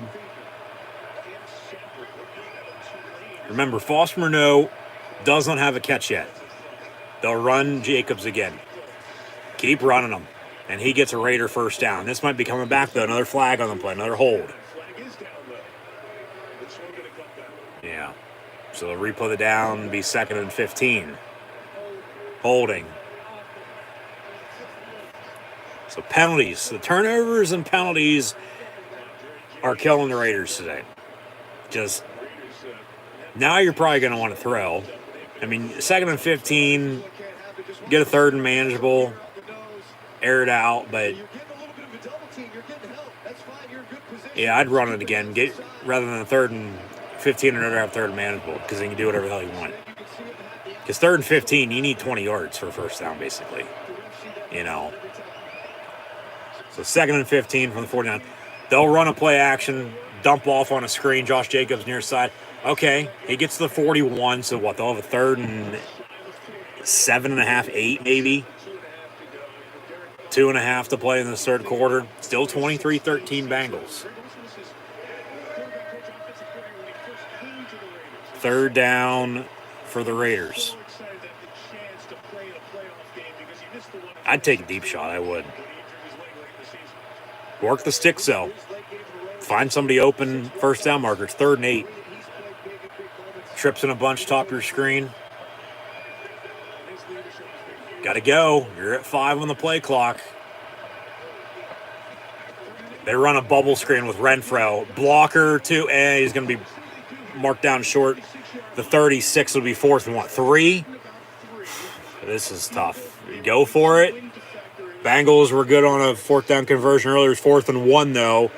You kick it from here. It's a 50-plus yard field goal. Renfro got, 5. It'll be 4th and 3. Carlson's got a leg on him, no doubt about it. But they're going to stay on the field and go for it here on 4th and 3. And right now, this could be your play of the game. This might be your ball game. End of the 4th quarter. Now we got an injured Bengal. It's a former Steeler and Mike Hilton. So I think these guys are just cramping up. Even with as cold as it is, I think, see a replay here. Yeah, he did get rolled up. Lower leg ankle injuries. Yeah, okay.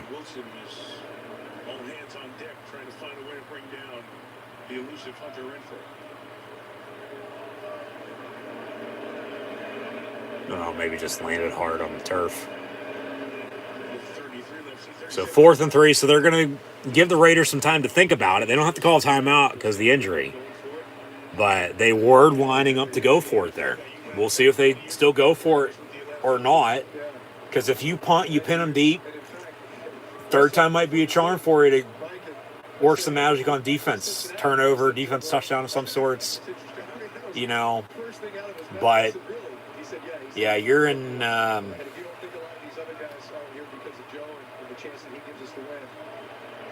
some territory, you really probably don't want to be in. 4th and 3 from the 36. 4th and 3 from the 26. You're kicking it here to cut it back down to a 7-point lead. But it is. You got to have a quarterback in order to win, and we'll see what Derek Carr's got here. They're going to go for it. 4th and 3. Jalen Richardson at running back. Out of the gun, he's to the left of number 4 from the 36. Renfro in motion. 4th and 3. Raiders going for it. Here we go. Carr hit him. He's wide open. He's going to take a deep shot. They get a penalty on it, though. They'll have a defensive hold, defensive pass interference. Pass was intended for Foster. No. That should be a spot foul rather than 15-yard. Be a 1st and 10 Raiders, though, regardless. Spot foul, 1st and 10, yep.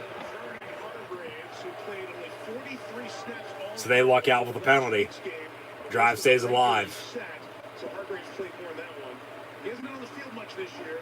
Was there because of the injury and drew the flag. I don't know why he didn't dump it off to Renfro. He had him wide open at the sticks. But they luck out with the penalty. They got a 1st and 10. You got to punch it in now. You got to score a touchdown. You can't kick a damn field goal. Like I said, you can get this game into the 4th quarter, you're going to be all right. Whether that's down by 7 again, down by 3 if you score a touchdown here, you're going to have a chance. 1st and 10 from the 25. Carr in the middle, caught at the 10, big hit. Complete to Brian Edwards, though. And actually down at the 8, so have a 1st and goal. Minute 1 and counting to play in the 3rd quarter. I'd like to punch it in before the end of the quarter if you can. Because then, who knows, they might go on a big drive and take a bunch of time and score, and you're still going to be down and playing catch up with, time and time outs left, but not much. Because if you score now, they get the ball early 4th quarter. Whether they do something or not, you're going to give yourself a better chance to do something later in the game when you need to. Carr going to roll out near side, incomplete in the end zone, out of bounds. No hold, no block in the back there, which is a surprise. These refs have let him play to an extent to this point. I mean, the second half, though, they've been throwing penalty, though, too. So, yeah, that's a good penalty. It was defensive hold, not a pass interference. But it was still a spot foul and still an automatic 1st down. It's actually 2 defensive holds on that. So now, after the incompletion, 2nd and goal. Ball at the 9-yard line. Run Josh Jacobs. Run 2-8. They will up the middle. Josh Jacobs to the 1, and they'll have a 3rd and goal from there. This might be coming back, though, for another holding, another penalty on the play. Jesus Christ. You can run the ball, but you can only run the ball because you're holding them. Oh, my God. 10 yards, they'll replay it down. It'll be 2nd and goal back at, the 19. Jeez. False start or a hold up front for the Raider offensive line. It's killing them. Yeah, right there. That's a good call. I'd go right back to it, though. Run them. Get yourself a 3rd and goal. Start the 4th. About a 1-second differential between the game clock and play clock, so they will have to snap it. Empty set, 5 wide, 2nd goal from the 19. Gotta go. What the hell are you doing? Go. Got to call fucking timeout. Clock runs out. They get it off, though. They're going to let him play. And it's incomplete to Darren Waller. I would have, take delay a game. I mean, that's tough. Yeah, that does it for the 3rd quarter. Be 3rd goal now for the Raiders from the 19. They're still down 10, 23-13 here in this first playoff game of the year as wildcard weekend is underway. And we're, about an hour or so away from kickoff up in Buffalo with the Patriots and Bills. And I'll have live watch-along reactions live here on YouTube then, so be sure to tune back in. A different stream. Be sure to subscribe. Yeah, it looked like the refs were going to let that slide. They've been letting it slide all game for the Raiders in delay of games. Getting it off right at the last second. I think they would have let that slide again rather than you snap it real quick, and now the start of the 4th quarter you're going to have a 3rd goal rather than the 2nd goal because time ran out on you. But you snapped it, you let it play, and it was incomplete. So now you got a 3rd and goal from the 19. You got to score a touchdown on this play, you're going to kick a field goal. And then you're just cutting it still. At least they got to the 4th quarter. Okay? At least they got to the 4th quarter. But eventually, as I said as well, eventually you're going to have to quit cutting it. You're going to have to take over and control this game. This game's going to come down to the wire. Final play or two, honestly, at this point. They're going to have to get another defense stop, no doubt about it. But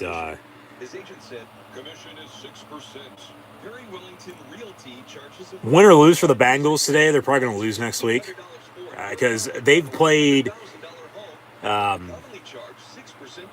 enough to have a 10-point lead right now, but not great to make me think, okay, they're going to make a run and go to the whole Super Bowl and win the damn thing. No. they've been up and down all year. They've done enough to get to this point, as have the Raiders, of course. But,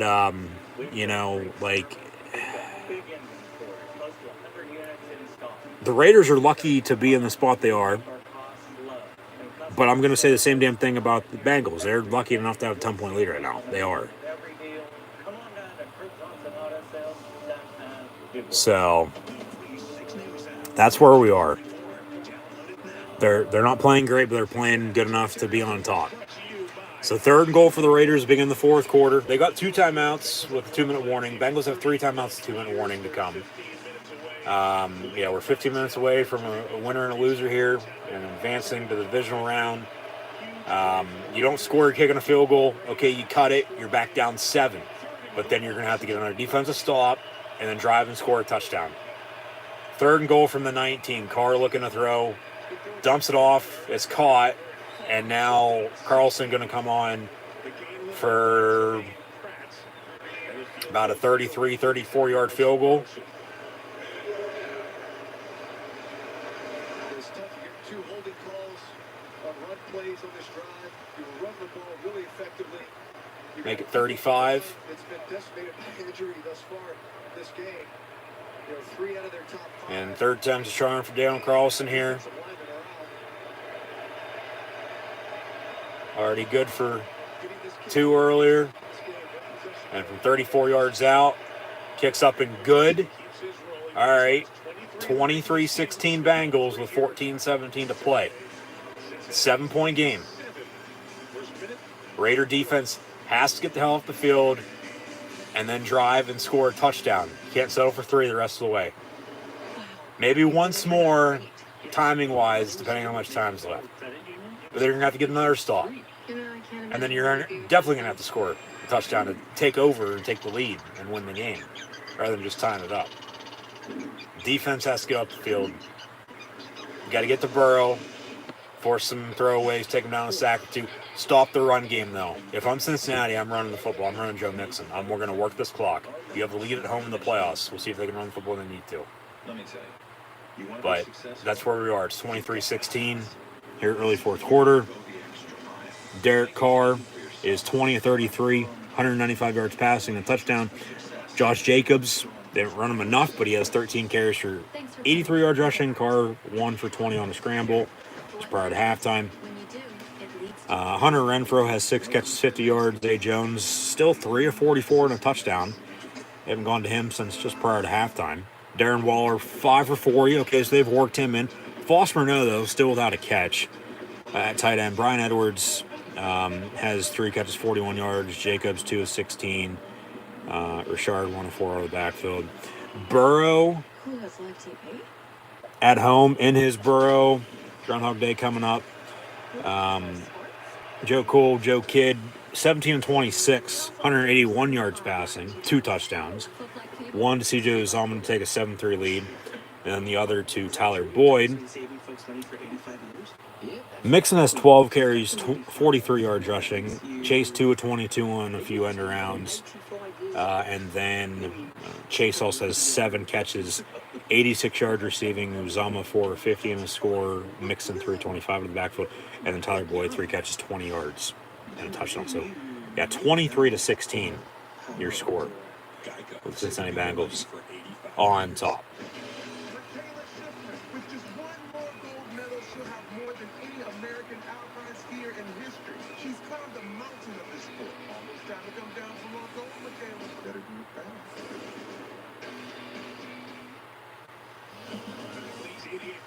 Set to face off on the Pro Bowl field in Las Vegas. You catch the 2022 Pro Bowl presented by Verizon Sunday, February 6th, 3 Eastern. Buy your tickets today at ProBowl.com or watch the excitement on ABC, ESPN, and ESPN Deportes. Jamar Chase, Max Crosby, a couple of the guys who were Pro Bowl selections. One score game, 14-17 to go. Raiders kick off. We'll have a return from the 2 and brought down to 25. So just as a touchback, 1st and 10 Bengals from there. Showing some old highlights of the last time both these teams last won in the playoffs. And they both beat either the Houston Oilers or the Tennessee Titans. January of 03, the Raiders winning, and then January of 91, the Bengals winning. Yep. 1st and 10 from the 25. Burrow, quarterback. Handoff on the draw to Joe Mixon for 2 yards.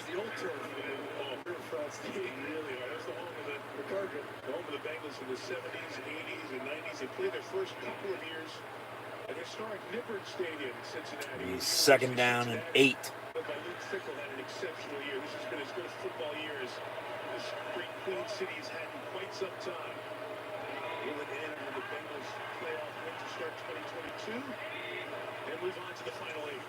Burrow looking to throw.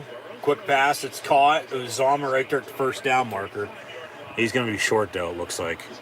Yeah, he'll be 3rd and inches away. About a half yard short. 3rd and inches for the Bengals. I know the Bengals love to just get shotgun and throw passes here, but at some point they're going to have to get back to this run game. Yep, run the damn ball. You have the lead. Run it.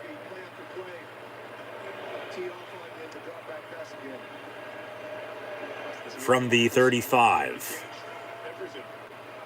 3rd and inches, quarterback sneak. Draw them off sides. No, they'll hand off. And then the Raiders, right there, they made the stop, and then they didn't.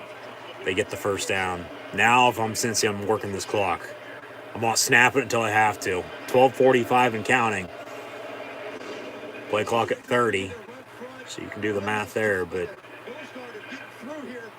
they had him wrapped up in the backfield right there. Missed tackle, and then they get the 1st down. That's why you have a guy like that. Get you the hard yards, not just on 1st and 2nd down. So new set of downs for the Bengals, 1st and 10. From the 36. Burrow airing it out. It's going to be, oh my, almost picked off. High, incomplete, almost picked off. Intended for Jamar Chase. He had it, too, for a catch. Right through his hands, and then the Raiders were right there, and the guy jumped the wrong way. He went towards the catch because he thought he caught it. And he would have been right there to pick it off. Been a big turnover. Right? Yeah, 33 went for the tackle. If he would have turned to the sideline to his right, he would have picked that off. 2nd and 10. They bring pressure on Burrow. They run a screen, though, near side. They get to him after a 3-yard gain. Okay, 3rd and 7 for the Bengals. Just get off the field. If you can get off the field, force a punt. 2 timeouts. 10-plus minutes to go in the 4th. Even with a 2-minute warning. Need a touchdown to tie it. Might come down to who has the ball last. It is. You got to get off the field, though. You got to make a stop right here on 3rd down. The Raiders get off the field, drive, and score, tie this game. Whole new ball game.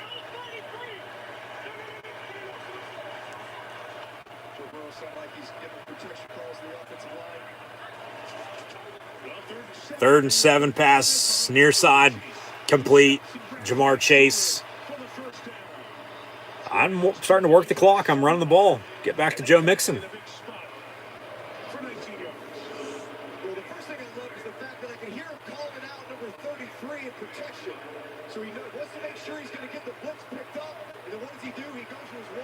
Yeah, simple, a little bit of push-up, but simple comeback for Chase. More of a push-up by the defender, actually, excuse me, but which I don't know why he would have done that by means. Yeah. I mean, since he drives and scores a touchdown, this game's over.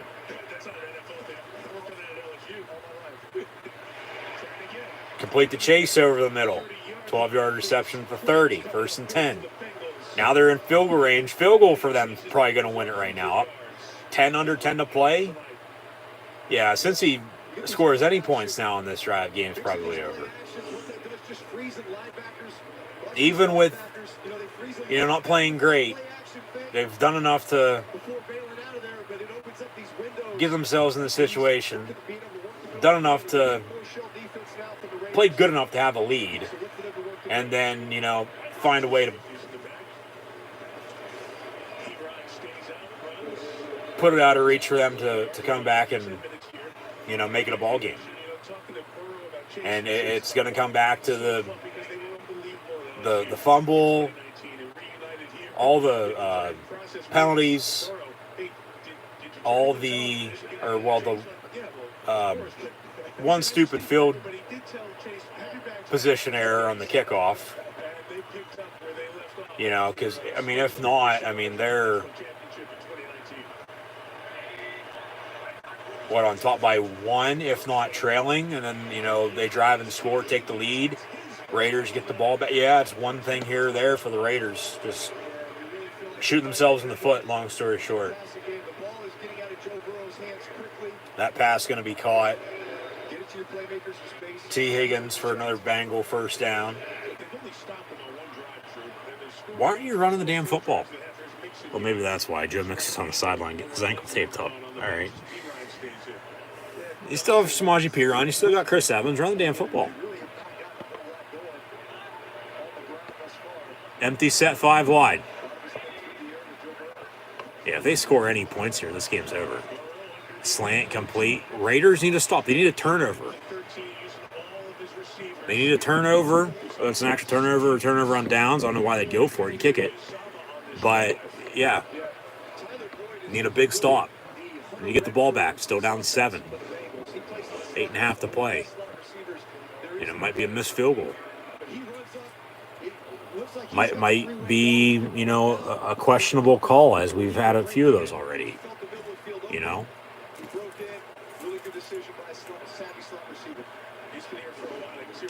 So 2nd and 4 is on in motion from the 13. Now Chase in motion. They're going to run Joe Mixon, who's back in the ball game. And then short, 3rd and 1 at the 10. Under 8 to play. 23-16 Bengals. Cincinnati trying to win their first playoff game since January 1991.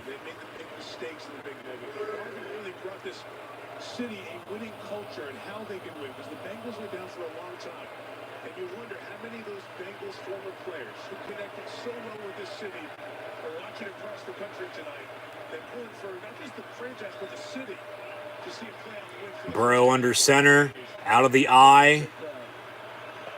3, 2, 1 on the play clock. They get it off. They run a toss far side to Mixon. No, he's short, 4th and inches. Let this clock run. Keep your 2 timeouts. Make them kick it. But at the same time, down 10, under 7 to play. You got to be quick. You got to, drive and score, onside kick, field goal, touchdown wins it. They're going to bring Changing out for a measurement. And whether it's a 1st and 10, 1st and goal, or down short, 4th and inches, it's close. They marked him short, though, on the field, so we'll see what Changing says. But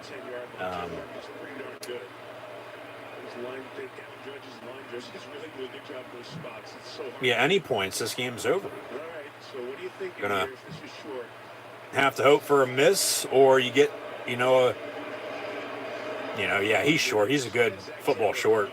Be 4th and a foot. They already, remember, went for it on 4th and 1 earlier, and they got it. That's what they do here. Because you could really put it away, score touchdown games for sure over. Kick it, okay, you got a 10-point lead under 7 to play. Still a chance for them, but not much. Or if you go for it, you don't get it, you give them the ball back, drive the length of the field, score a touchdown, ties up. Yeah, you could probably just try to draw them off sides, call a timeout. It's 4th and inches, but I'd kick it. Just play it safe. Kick it. Go up 10. Because they still need a touchdown, onside kick, and either a field goal or a touchdown to tie it or win it. So they're not running the ball enough, but they've still done enough, to be on top right now. Yeah.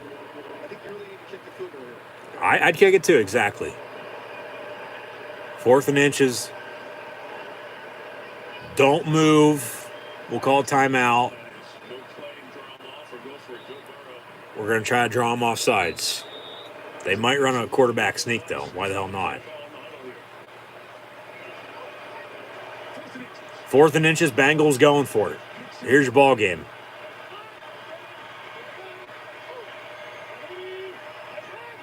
Yeah, they're just trying to draw them off sides. Still got 12 seconds on the play clock. Now he calls a timeout. All right. So they'll kick the field goal. Go up 26-16. Raiders going to hope for a miss. You don't want to jump off sides, though, on a field goal, though, either on 4th and inches. Did you and Sean do that in New Orleans? Yeah. If, like, for example, if that was going to be quarterback sneak, right, and you felt like, all right, yeah, you're giving us a lane or a gap to hit it, well, let's do it. Take it, but if not, play it safe. They'll kick it. Good decision to kick it. Take the points.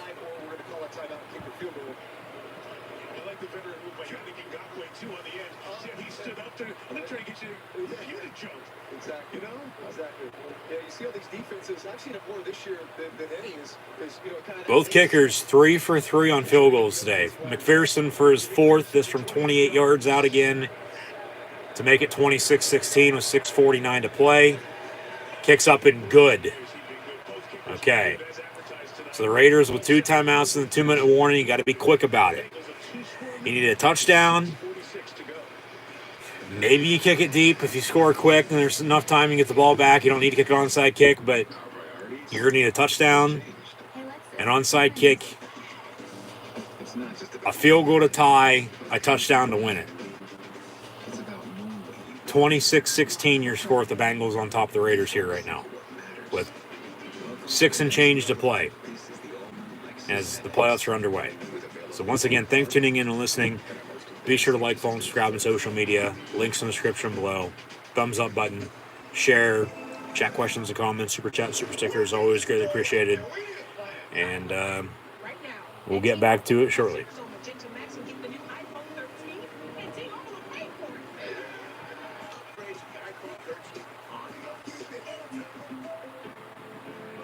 My work has been viewed by 100 million people. My work helps save lives. My work is not platinum. My work gives people hope.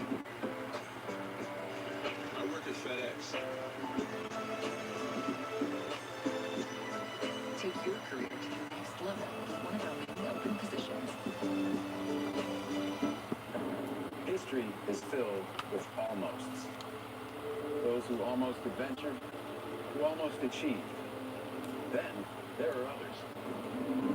The ones who embrace the moment and commit.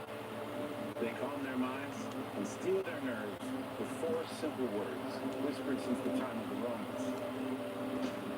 Fortune favors the brave.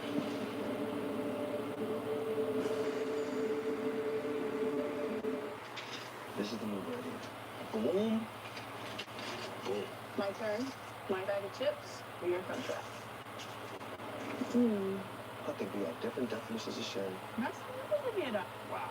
It's dangerous.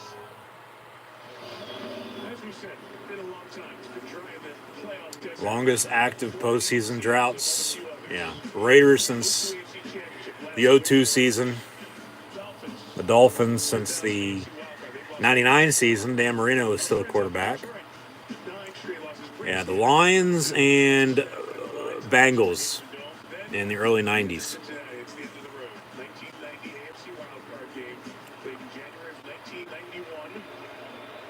See if the Bengals can hold on to this win. They kick off. Return from the goal line. Special teams to step up. Get to the 23 on the return. 1st and 10 from there. Got 2 timeouts, 6:41 to play, down 10. You got to be quick about it. You got to go. You got to score a touchdown. It gets down to it. Okay, kick it. Okay, make it 26-19. Still got to kick an onside kick, though. And, anymore, we know how those go. So, 1st and 10, Raiders from the 23-yard line. Call her out of the gun. Going to dump it off near side. Hunter Renfro who gets the 26 for 3, be second down and 7. 6-yard line. He's got the most receptions for Las Vegas here this evening. 7 for 53. You really get a lot of zone defense. That's a lot of what the Cincinnati Bengals play. So you should have these opportunities for throws underneath to Waller. That deep shot's coming. Doesn't mean you don't call your shots. Zay Jones in motion. Carr going to roll out, dump it off on the screen to Josh Jacobs. They get the big first down, out past the 40 to 45, but once again it's coming back for another hold. Jesus Christ. Penalties. How many times are you going to shoot yourself in the foot with a penalty?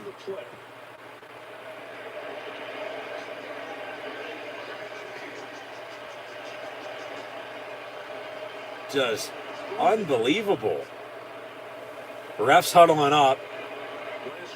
Players trying to talk with them too, but Looks like it's lined it downfield. See, it's a screenplay, took a little bit longer. That's what you always assume in those situations. Looked like Alex Leatherwood was downfield. see what the call is. An eligible man downfield. Jeez. This offensive line.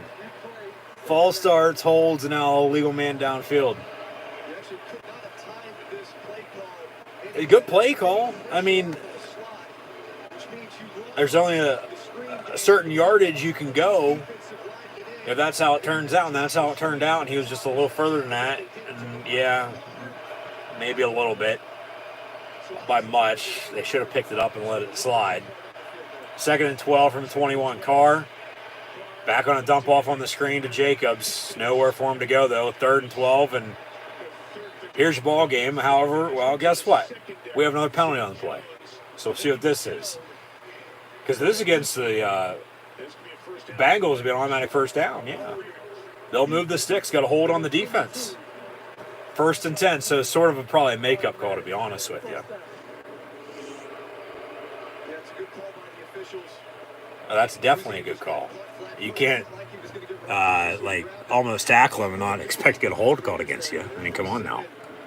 1st and 10, Raiders still down 10, 5:40 and counting, 26-16 your score.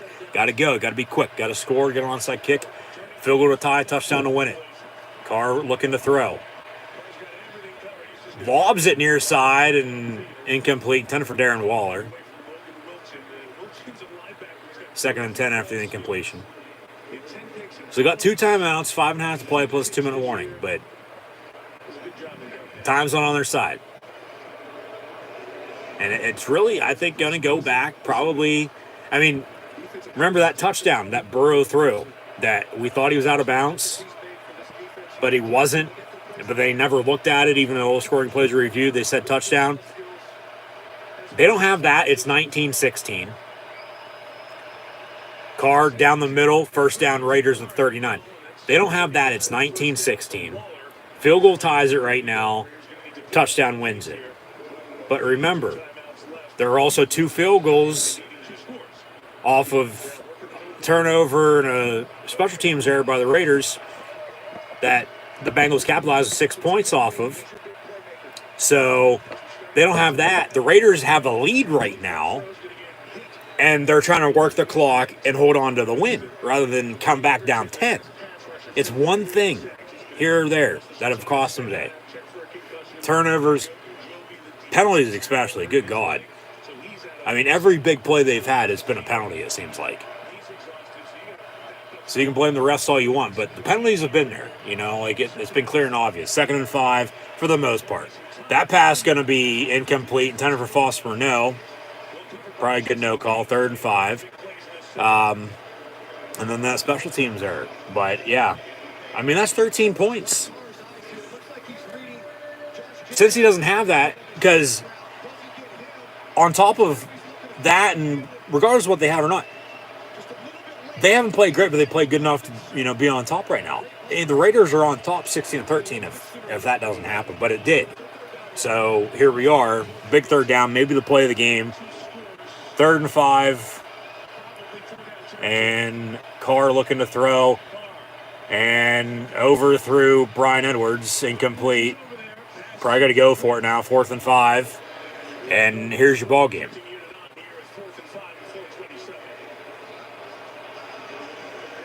If they don't convert, Cincinnati's going to win their first playoff game in 31 years.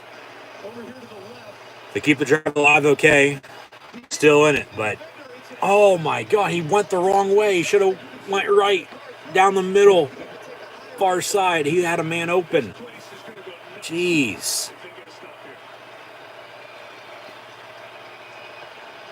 Said earlier, if they can get this game in the fourth quarter, all right, they did, but on top of that, they still haven't done enough. That's a delay game unless they call a timeout. So they'll have one remaining, 4th and 5. I get it, make sure you're set, but that's going to come back to bite you if you do convert. But no, even with Cincinnati not doing a lot, they've done enough. The Raiders they got to the fourth quarter, but they haven't done hardly anything since. So we'll see what they do. Yeah. I'd work something over the middle. I would. Work the sticks. You got a 4th and 5. You need 6 yards. You don't need to throw it deep. You don't need to, do anything stupid by any means. Not necessarily abandon the run either, but they have. Where's Josh Jacobs been? Jalen Richard, any of the damn running backs this drive for the Raiders. Nowhere to be found. Other than the screen that got called back for the penalty. 4th and 5, here we go. Carr, down the middle, and it's going to be caught. Deshaun Jackson, he gets out of bounds at the 30. They're still in it. They still have a pulse. We move on. Just a simple lob, and he's wide open. Deshaun Jackson, of all people, of all players, Deshaun Jackson, the former Eagle, among player for a few other teams. Hell, that's the same play they ran in Dallas on Thanksgiving and on Monday night in Cleveland last month. And it works out for the third straight time. 1st and 10 Raiders from the 30. Pump fake. And then a dump off on a screen. Jacobs, he's going to get a first down. He's still moving. 13-yard reception. All right, go. You got some time. You got one timeout, 2-minute warning. Got new set downs, 1st and 10. You got to go. Got to go. You only got one timeout left. The faster you can score, the better. Versace's telling get on the ball and kind of looking down the sideline just to, as you said, Drew, just keep the pace going. It's your only chance at this point, down 10. Carr, quick pass, far side, complete. Zay Jones, he gets out of bounds on a 7.5, 8-yard pickup. Be 2nd and short. They're knocking on the door. Yeah, that's exactly what you want here. You're able to get out of bounds. You don't have to use a timeout. This game coming back to Right about the 10-yard line here. So now you really do start thinking about the fumble, the special teams mistake, the end zone from this spot. and then that questionable touchdown by Burrow. Take a completion in the field of play and get yourself a little bit closer. I mean, because it's completely flipped. If not, then this touchdown here would seal it for the Raiders. 2nd and 3, but that's not where we are because that's not what happened, of course. That pass incomplete, out of bounds, 3rd and 3. I mean, you don't get it here, you kick it. But remember, you only got one timeout. And then even with the 2-minute warning, you still only have one timeout to stop the clock. And then you need a touchdown on a long drive to tie it, to force overtime as time expires. So they're probably going to go for it here again anyway. I mean, you could kick it, but because of that one timeout, I mean, that's going to hurt you. Okay, field goal team is ready, so they will kick it if they don't get it, looks like. Carr looking to throw. Ooh, he just overthrew Darren Waller, incomplete.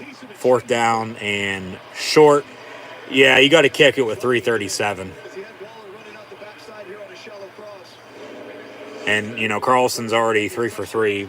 McPherson's 4 for 4, so kick it. You could go down 7 again, 26-19. Quit cutting it, though. You got to take it over. And they haven't been able to do that. They had a lead since they were up 3-0 early.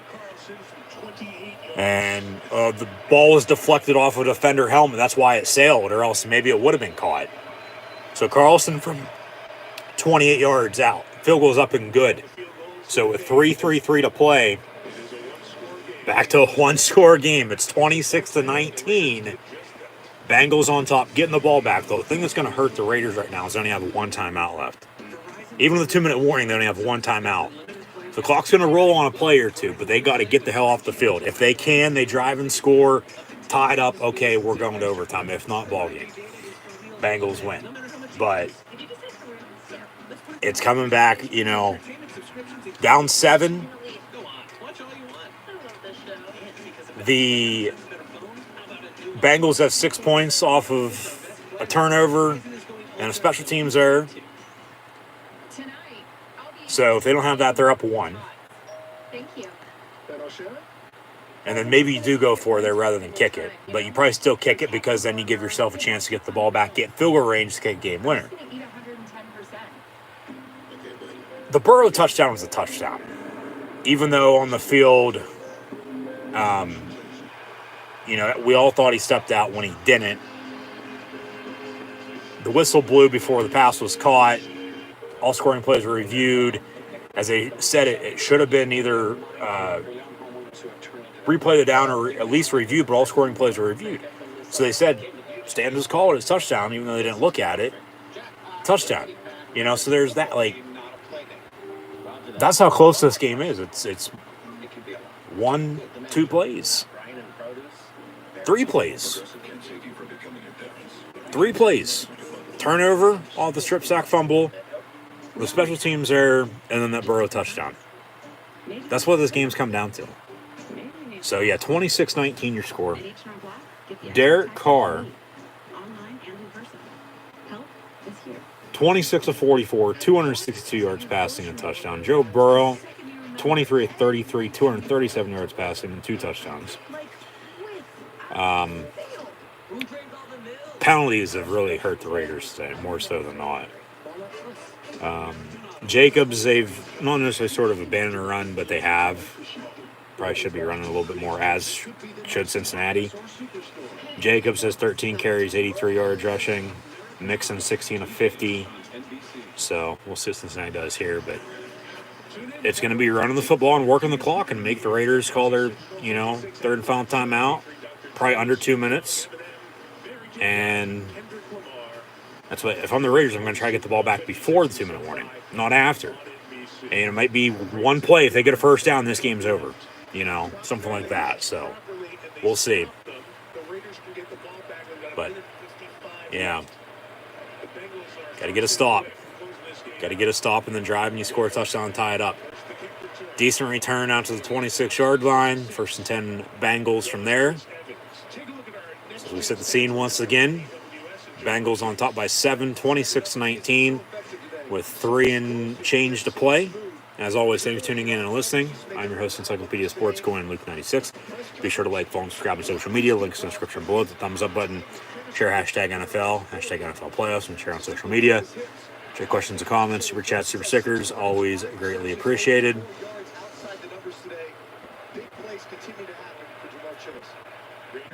First and 10 from the 26. Out of the eye, run the damn ball. Burrow should not throw it once. Run Joe Mixon. Loss of 2. Now the question is, when do you call your timeout? Your final timeout. Right now they're going to save it. Yeah, probably the right decision.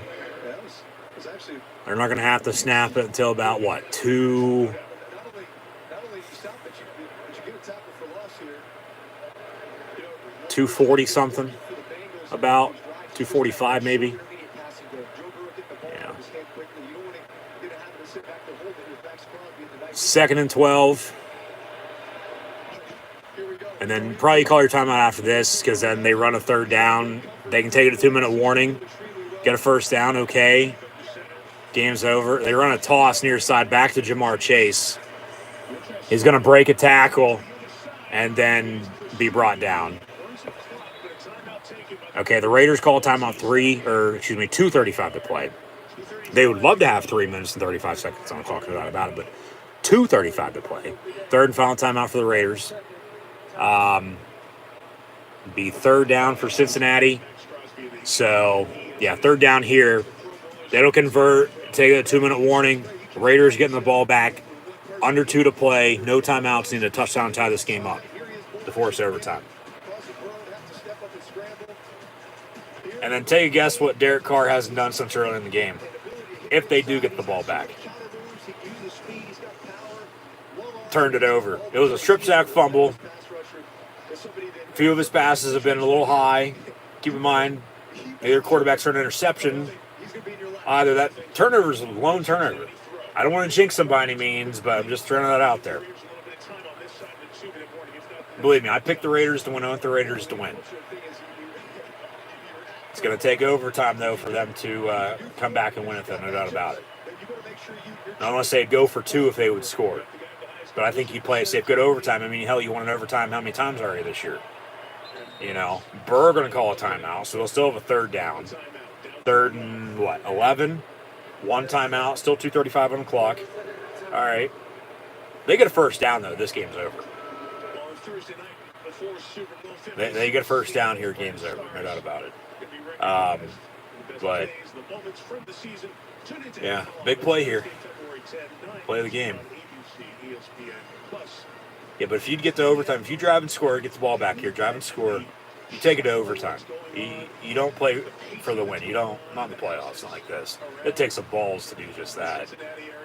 You know, you've won an overtime how many times, especially last week, won an overtime to get to the playoffs. And even if you were tied, you would have made the playoffs. But no ties. It's win or go home. 3rd and 11 from the 25. Empty set, 5 wide. Burrow out of the gun looking to throw. Steps up, it's caught by Uzama. And then he's going to be brought down to the 32, about 4 yards short. So it'll be 4th and 4 with 2 minutes to play. 4th and 4 with 2 minutes to play. Do not jump off sides. Whatever the hell you do not jump off sides. Nothing stupid with any other penalty either. Raiders, they have a chance. Like I said, they get this game in the 4th quarter, which they did. They're going to have a shot. Didn't do as much as I think they probably would have liked to. Cincinnati, have done a hell of a lot, but they've done enough. They've played good enough to get to this point, but the Raiders are right there, right behind them. Come down the wire, 2 minutes to play, 4th and 4 for the Bengals. They're going to punt, but don't jump off sides. Raiders are going to get it back. No timeouts, under 2 to play. Touchdown ties it. We go to overtime. But we'll see what happens here. This game going to have an interesting fishing, to say the least.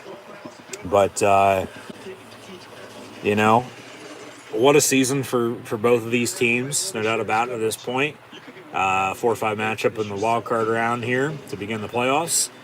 A rematch from right before Thanksgiving. Cincinnati won that 32-13 on the road. The Raiders trying to return the favor, of course, but it's come down to 3, now 4 plays here. Maybe a few more under these final 2 minutes to play, but yeah, we're going to be in for a very interesting wild finish, to say the least. Turnover, field position error on special teams, and that, was a touchdown or not. But the penalties have really hurt them. Really hurt them. But they still have a chance. They're still, even with all that against them, they're still here. And they've gone on the road late in the game. Once again, I don't know how many times this year. Too many to count for everything. That's how many times it's been. And they've drove and they've scored either to tie the game to force overtime or win it. Okay? So once again, just win, baby. Who says they can't do it again? They're going to roll the dice, and season's on the line, win or go home. Just whatever you do, first off, don't jump off sides. You jump off sides, this game's over. They can take a few kneel downs and Bengals will win. If you talk about special teams a lot on here, get a good return. Okay. Good starting field position. Hell, if not, why not a punt return to tie this game up? And then back to last team who has it. They will punt. You know, the Bengals would get it back with one timeout. The thing that's going to hurt the Raiders right now is they have no timeouts. Ball's going to bounce. Don't touch it. Whatever you do, don't fucking touch it. Jesus Christ, get the hell away from the ball. All right, so the Raiders have it. 1st and 10. Minute 51 to play. Down 7 with no timeouts. And they got a good distance to go to score. Ball going to be spotted officially, it looks like, out past the 30-yard line.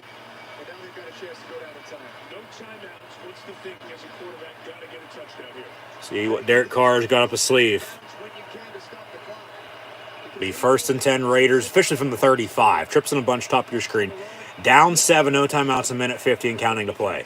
Don't take a sack. He dumps it off on the screen, Josh Jacobs. And Jacobs will get a first down. Get the hell out of bounds at the 50. He does. Flag on the play. Oh, my God. Don't tell me this is coming back again for another hold. Maybe a late hit? Or a roughing the passer? Personal foul. Roughing the passer. 15 yards are going to be tacked on to that. Be 1st and 10 Raiders at the 35-yard line. So just like that, they're in Bengal territory. And they still got a minute 44, but they still don't have any timeouts. Down 7, they need to tie this game up to go to overtime. Yeah, maybe a little bit. Bengal fans aren't going to like it, though, I'll tell you that much.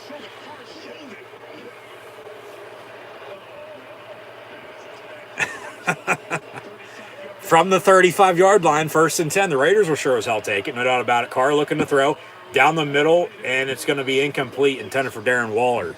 First down marker. Would have been a pickup of 11. But after the incompletion, 2nd and 10, $1:39 to play. Still got no timeouts, down 7. They tie this game up to go to overtime.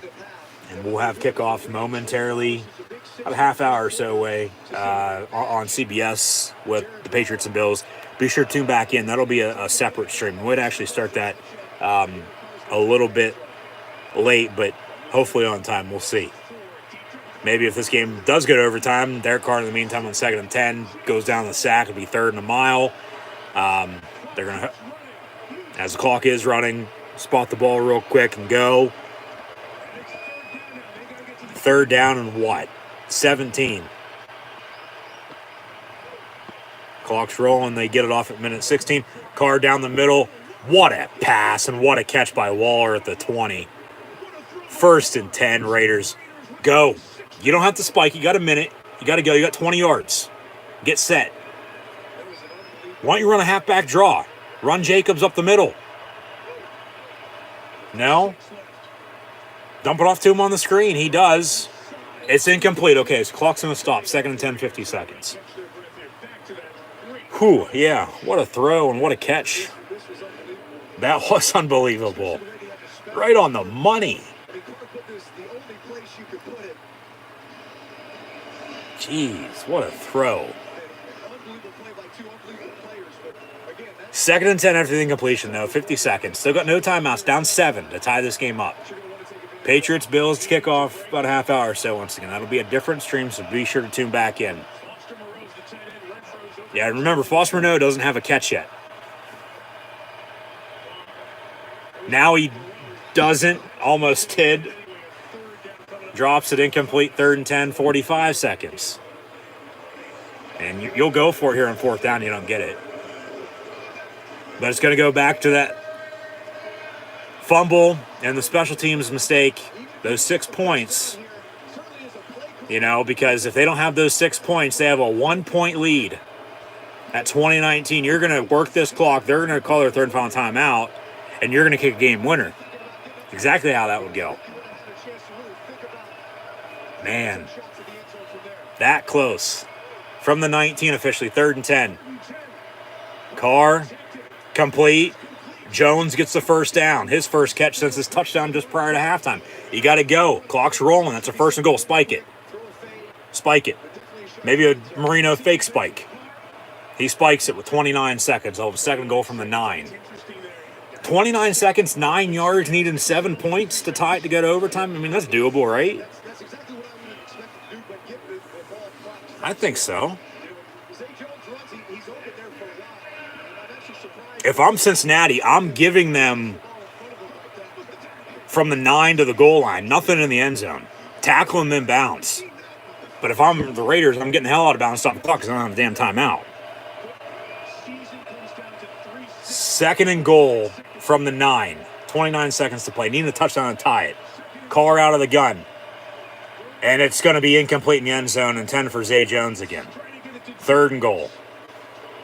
Why don't you go to your tight end and Darren Waller or Foster Moreau, who still doesn't have a damn catch today? Run a screen out of the backfield to Jacobs. Just get the hell out of bounds. Deshaun Jackson had a big catch on this drive. Why not him? Brian Edwards. Brian Edwards. Remember his name. Even Hunter Renfrow. Third and goal for the Raiders from the 9.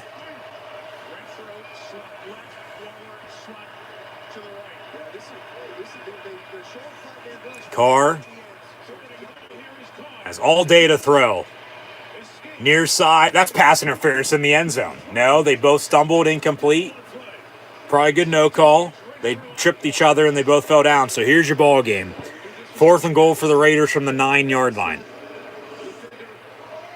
Bengals trying to win their first playoff game since January 91. Raiders trying to do the... Yeah, he just slipped and fell on the cut. He had him, too, wide open. Raiders trying to win their first playoff game since January of 03.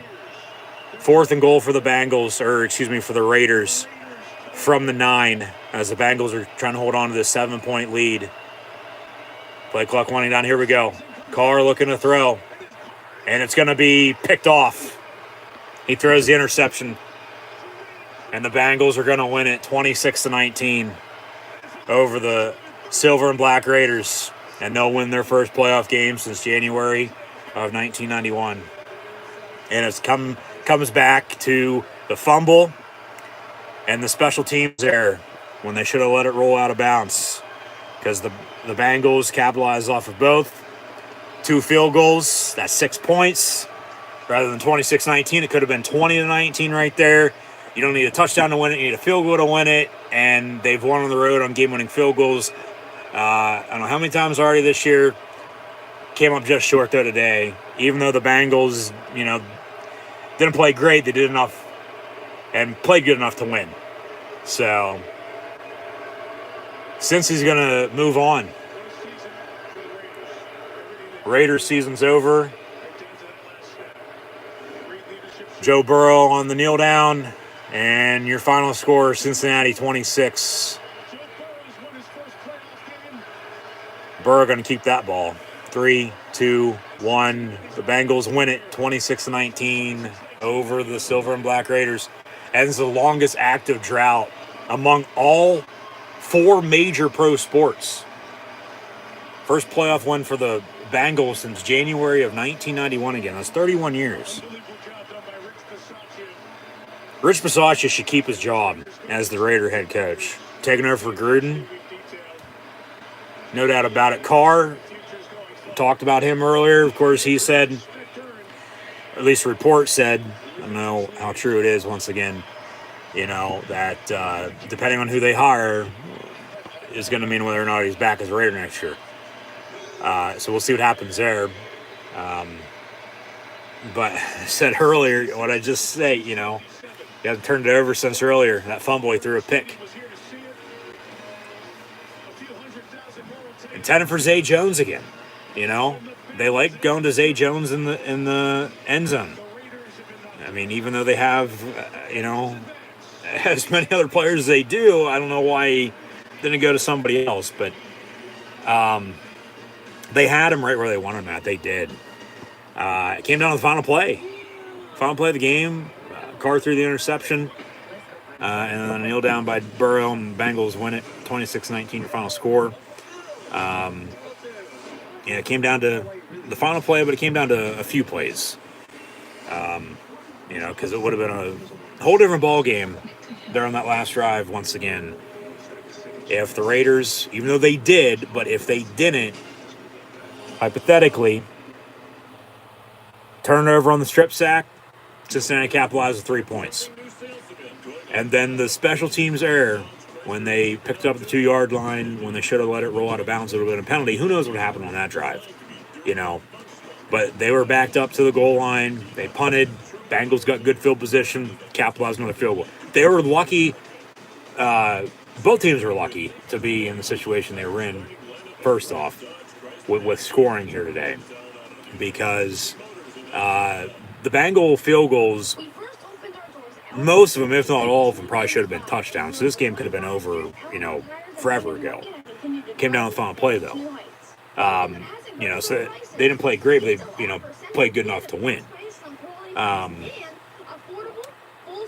The fumble that led to 3 points, and then the special teams there, the good field position, the Bengals got off that. There's a field goal there as well. So 6 points, they win by 7. The Raiders don't need a touchdown on that last drive if that doesn't happen, but it did. They're up 20-19, they need a game-winning field goal, or touchdown to tie to go to overtime. See where I'm coming from? So hopefully you do. And once again, thanks for tuning in and listening. I'll be back on live right here on YouTube about 20 minutes or so with kickoff for the Patriots and Bills from upstate Western New York and Orchard Park.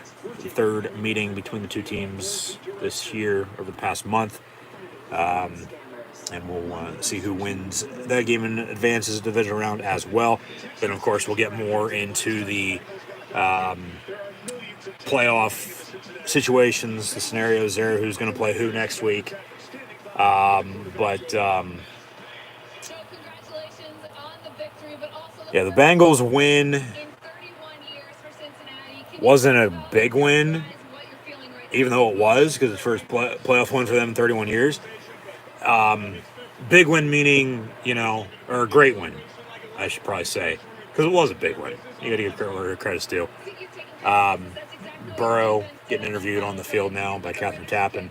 We'll switch over to CBS and a former Bengal quarterback and Boomer Esiason on the NFL Today, getting ready for that game with the Patriots and Bills here shortly. I'm sure he's ecstatic, but the Bengals didn't play great, but they did enough to win it, and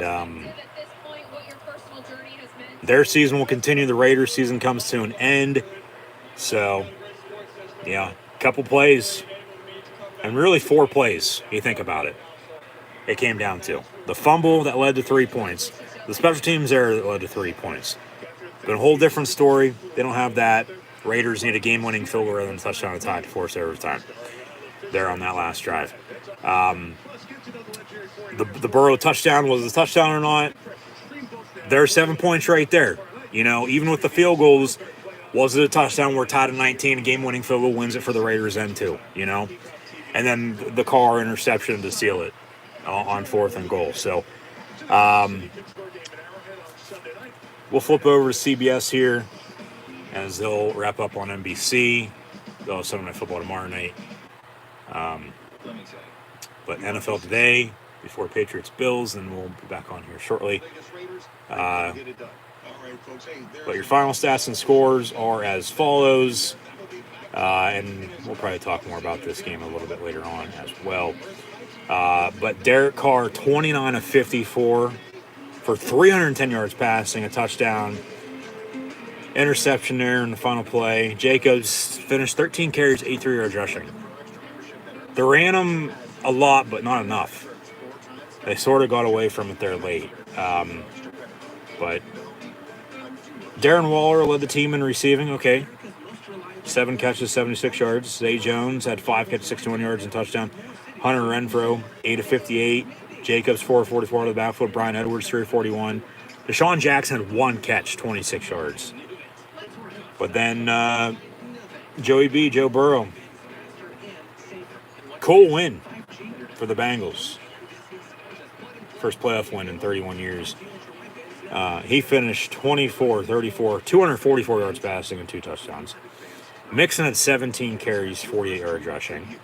And then Jamar Chase had 9 catches, 116 yards receiving. C.J. Uzomah, 664 and a touchdown. Mixon, 428. Boyd, 426 and a score. And T. Higgins had a catch for 10 yards.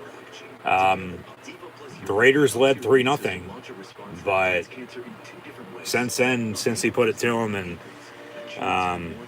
not even put it to him, they didn't do a lot, but they did enough. And a win's a win. in the playoffs, especially in the playoffs. Survive and advance. Cincinnati's moving on. The Raiders going home. And, yeah, I'll leave it at that for now. I'm sure I'll say more later. But just be sure to tune back in live right here on YouTube momentarily within the next 15 to 30 minutes or so for some NFL live watch-along reactions this playoff season with the New England Patriots and Buffalo Bills once again. So, yeah, that'll do it for myself, your host, Encyclopedia Sports, Cohen Luke 96, live right here on YouTube. So, once again, be sure to like, follow, and subscribe on social media. Links in the description below. And thanks for tuning in and listening. We'll tune back in a little bit later on here tonight and also tomorrow and on Monday night as well, as the NFL playoffs will continue. And next week and the following weekend and Super Bowl 6, less than a month away now. But the Bengals here today to begin the playoffs, defeat the Raiders by a final score once again of 26-19 in a game that came down to a handful of plays. And even with Cincinnati not doing a lot, they did enough in order to win. So they're moving on with the 7-point home win, their first playoff win since January of 1991. Once again, 26-19, your final score. Bengals defeat the Raiders. So the playoffs are underway. They'll continue. Hopefully tune back in and listen. But just once again, thanks for tuning in and listening. Be sure to like, follow, and subscribe as always on social media. Links in the description below. Bengals win it by 7, 26-19 over the Silver and Black Raiders.